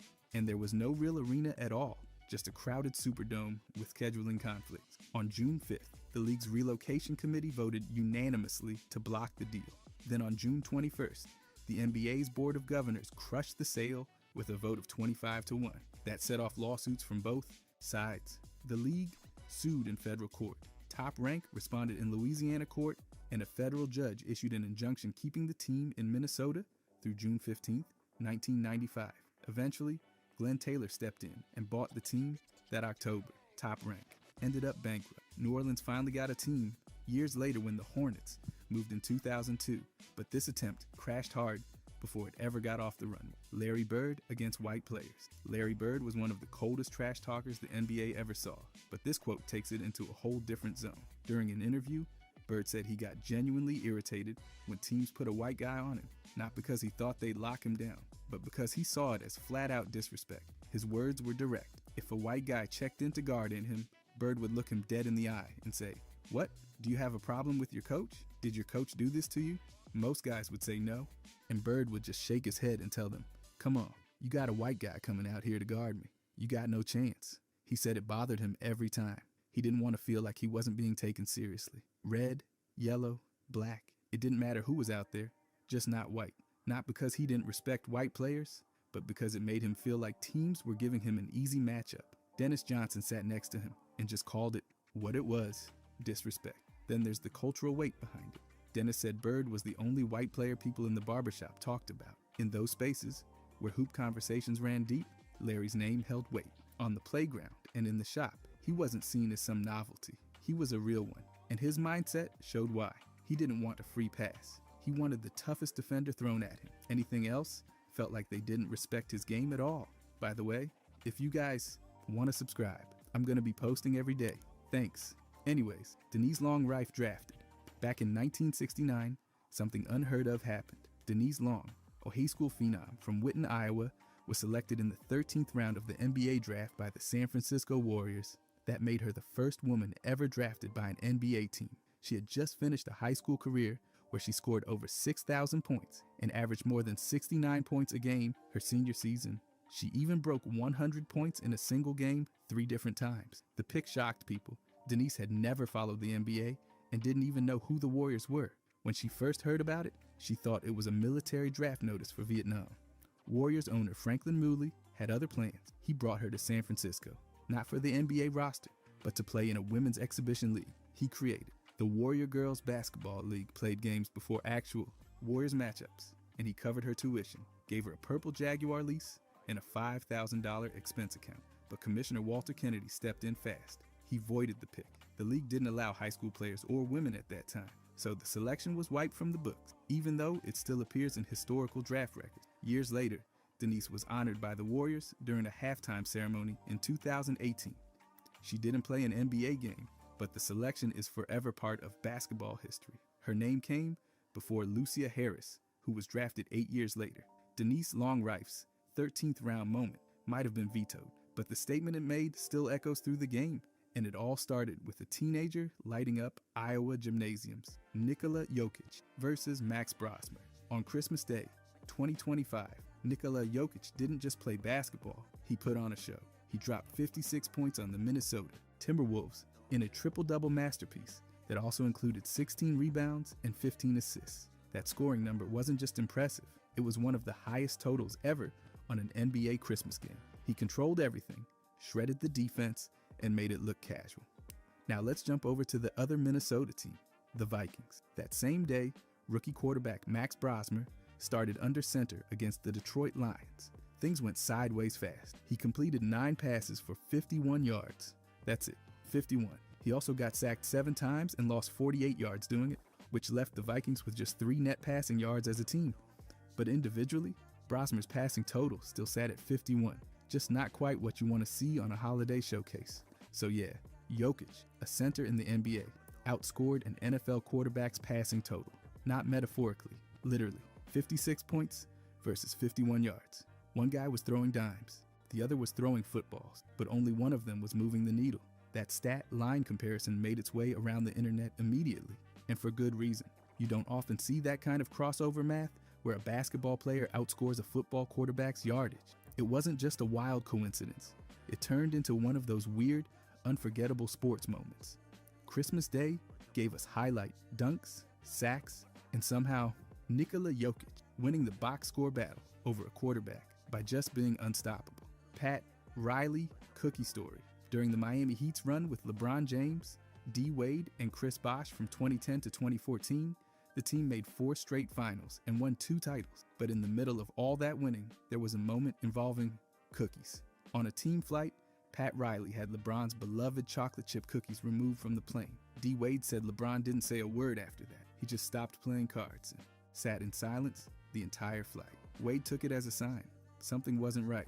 LeBron later confirmed the story. He said everyone knew he loved those cookies, and then one day, they were just gone. When he asked the flight staff, they told him there were no more cookies allowed on flights. And even though Riley wasn't on the plane, LeBron knew exactly where that rule came from. His exact words, Riley didn't give a bleep about anything outside his version of Heat culture. Teammate Mario Chalmers remembered it too. He said LeBron was so upset the whole team felt it.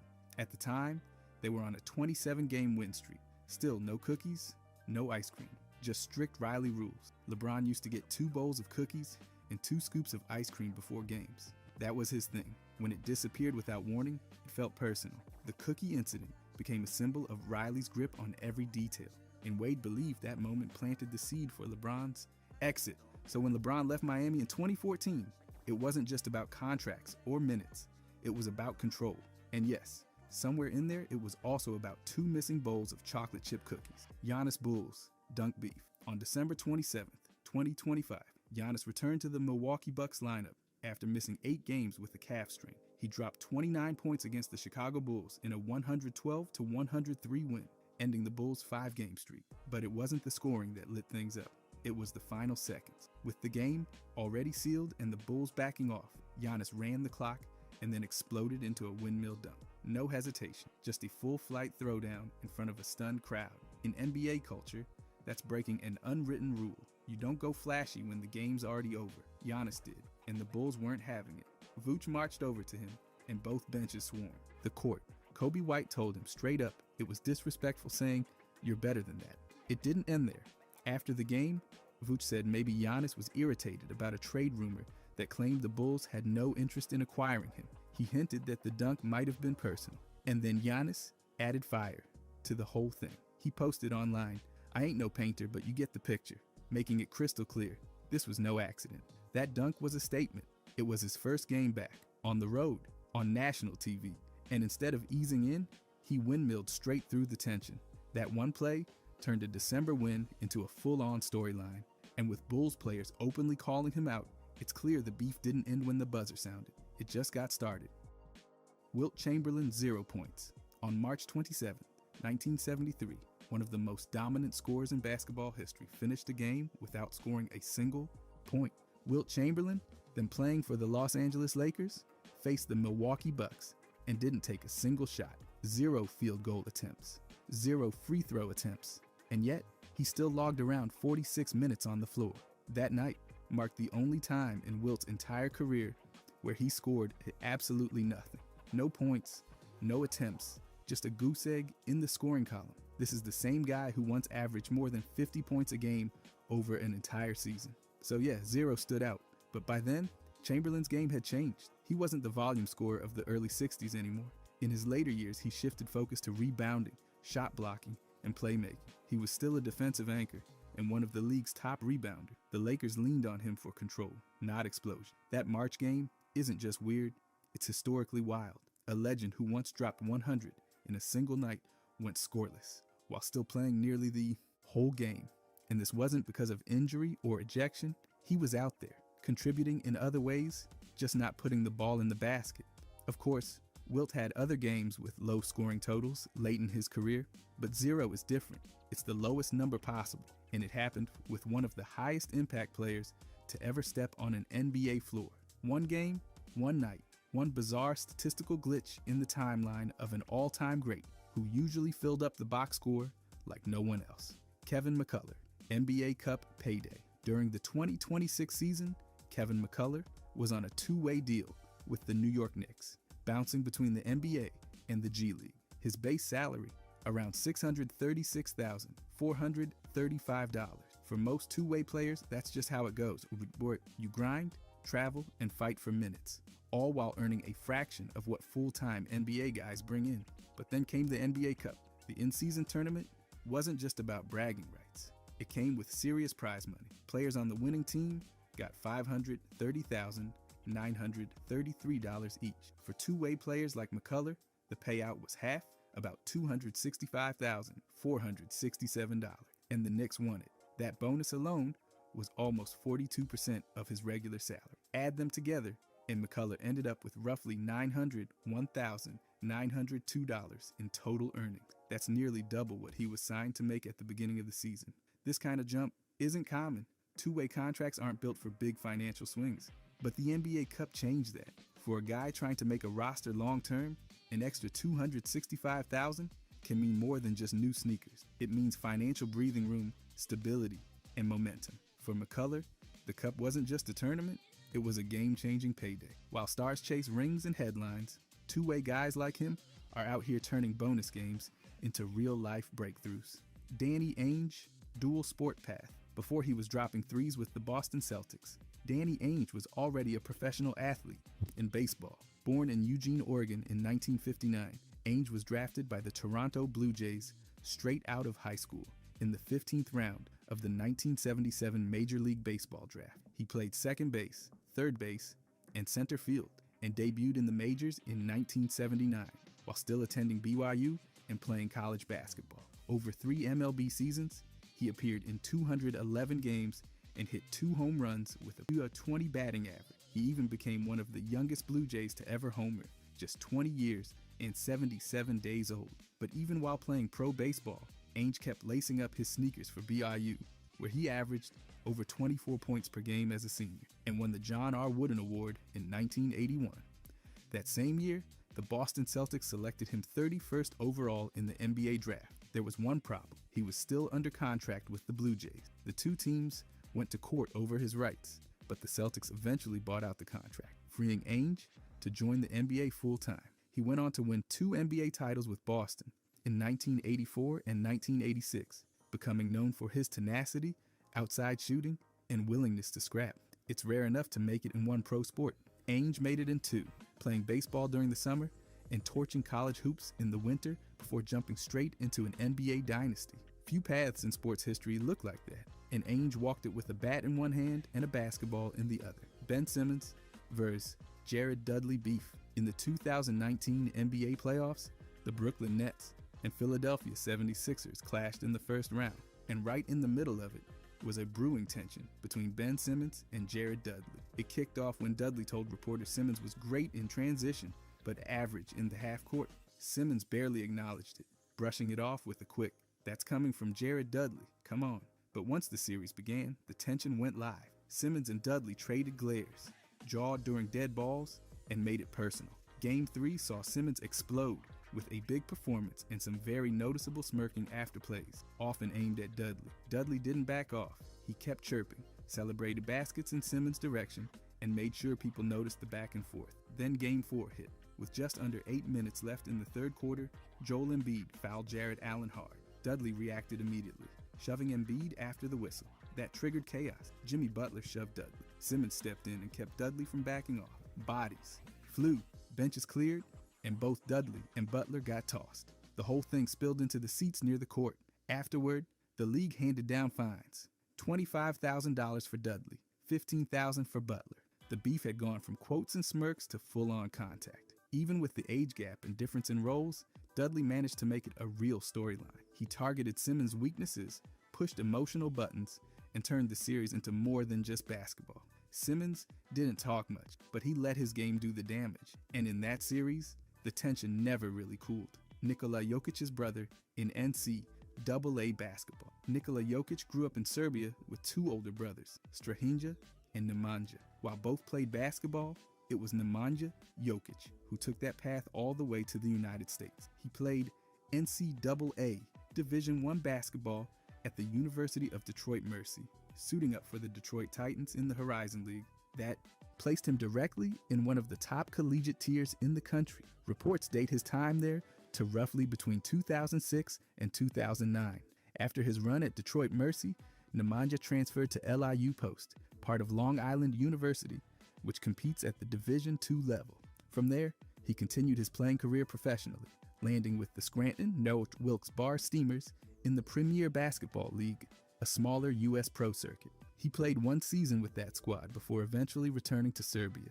Beyond the hardwood, Nemanja pursued mixed martial arts training later in life, adding to a resume that already spanned college hoops, pro basketball, and international experience. His background in the American college system gave Nikola early access to what U.S. basketball looked like, long before his own name hit any drafting board.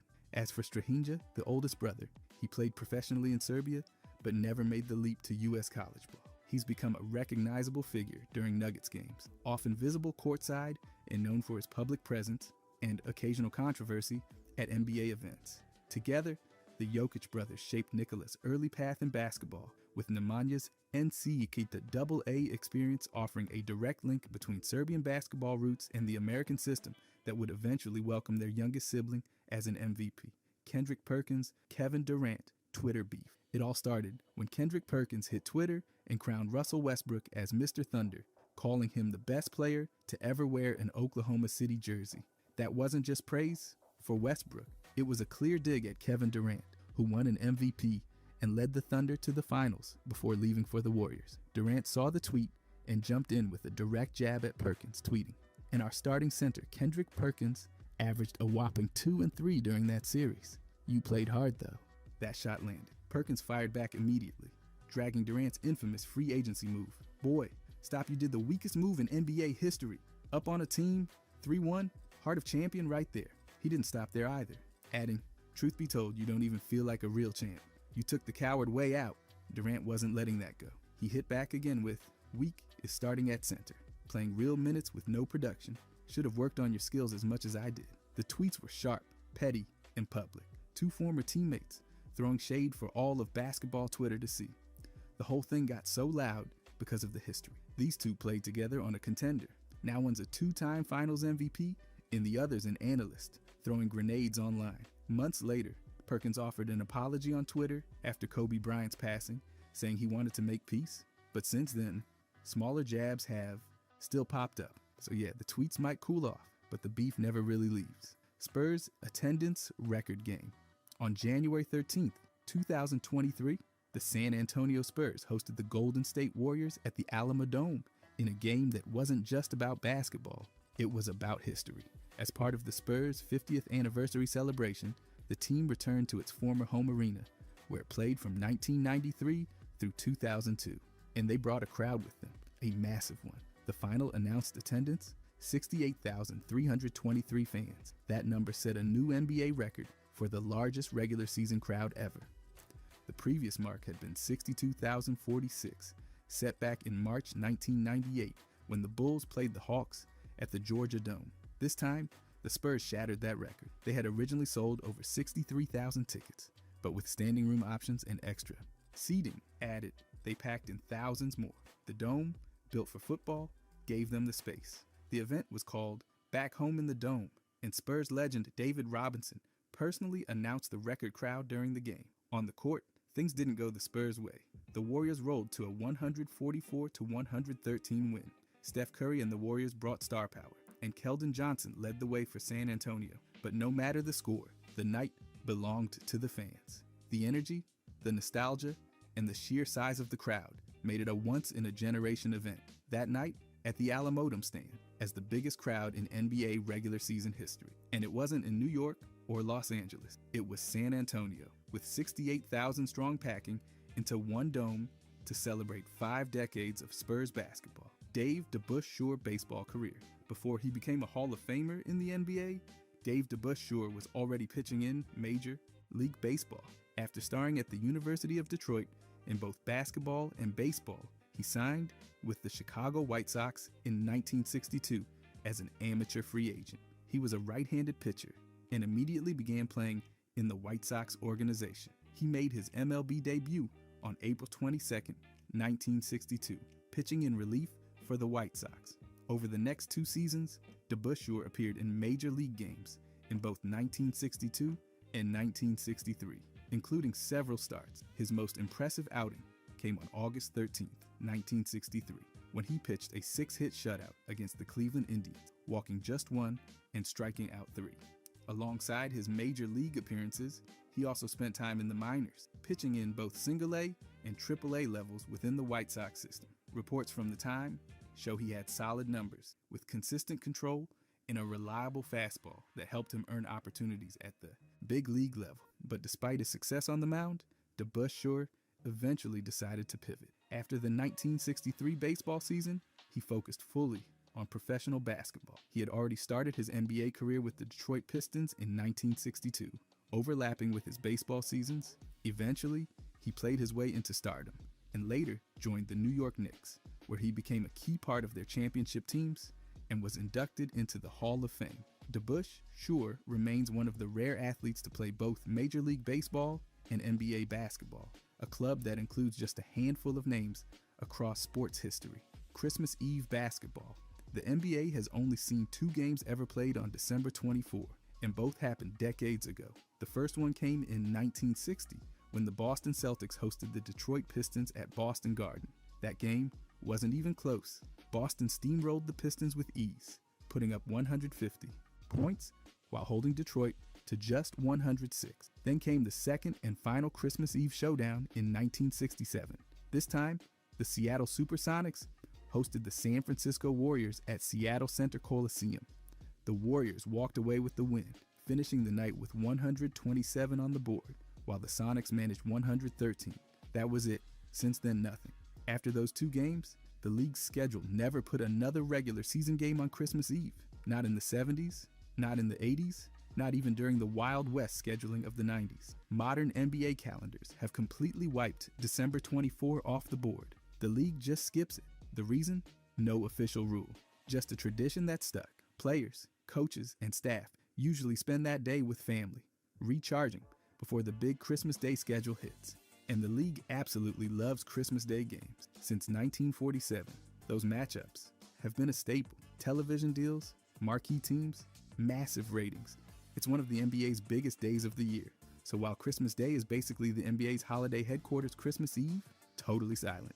Just two games in the league's entire history, both played before the year 1970. Nothing since. The tradition is real, just not on Christmas Eve. James Harden's Wild 27.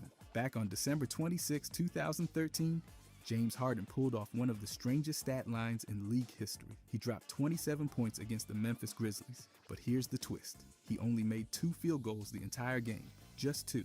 That alone sounds wild, but what really pushed it into historic territory was how he got the rest. He went to the free throw line over and over again, finishing the night with 22 made free throws on 25 attempts. That means he got 22 of his 27 points just by standing at the line and knocking them down one after another. This wasn't some meaningless stat padding night either.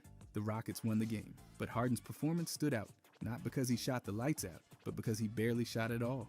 The fact that he finished with more points than shots attempted is already rare. Doing it with only 2 makes from the floor, that's just nuts. In fact, this stands as the most points any player has ever scored in an NBA game while making 2 or fewer field goals. Nobody else has hit 27 with such a weird box score. It's the kind of thing that shows exactly how Harden built his scoring identity in Houston. He didn't need to rely on buckets from the field, like most high scorers. Instead, he baited defenders, drew contact, and cashed in at the line.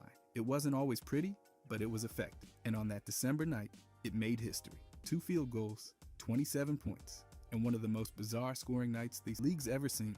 Antawn Jamison's scoring surprise. Nobody ever talks about him when it comes to the NBA's top scorers, but Antawn Jamison quietly put up over 20,000 career points. That's not a typo.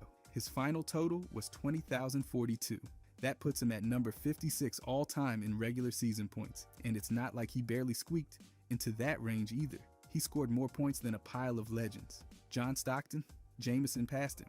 Dwight Howard, behind him too.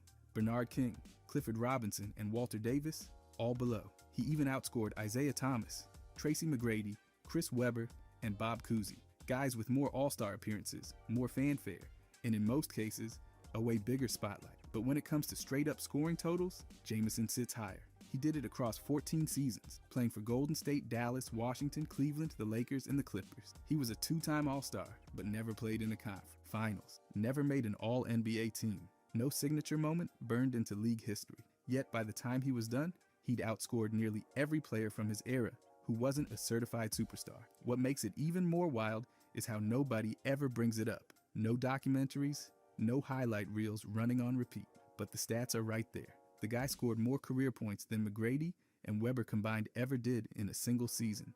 Being number 56 all time might not sound flashy, but when you're ahead of Stockton on that list, it's worth a second look. Jamison never needed the spotlight.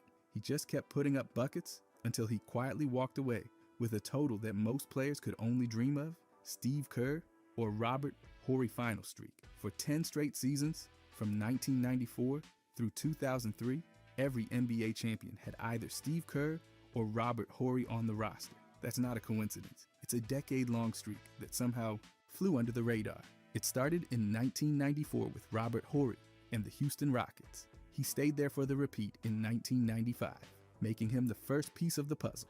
Then came Steve Kerr, who jumped into the spotlight with the Chicago Bulls for their second three-peat, 1996, 97, and 98. That made 5 straight finals, with at least one of them winning a ring. In 1999, Kerr switched over to the San Antonio Spurs and helped them grab their first title, keeping the streak alive. Then Robert Horry returned to the mix and rattled off 3 straight with the Lakers in 2000, 2001, and 2002. Just when it looked like the run might end, Kerr slid back in and won again with the Spurs in 2003. That capped off a full decade where either one or the other was always there when the confetti fell. And the weirdest part, they never shared a team during that stretch. Not once. This wasn't some duo dominating together. It was 2 completely separate players, bouncing from team to team, showing up on championship rosters like clockwork. Horry's run included the Rockets and Lakers.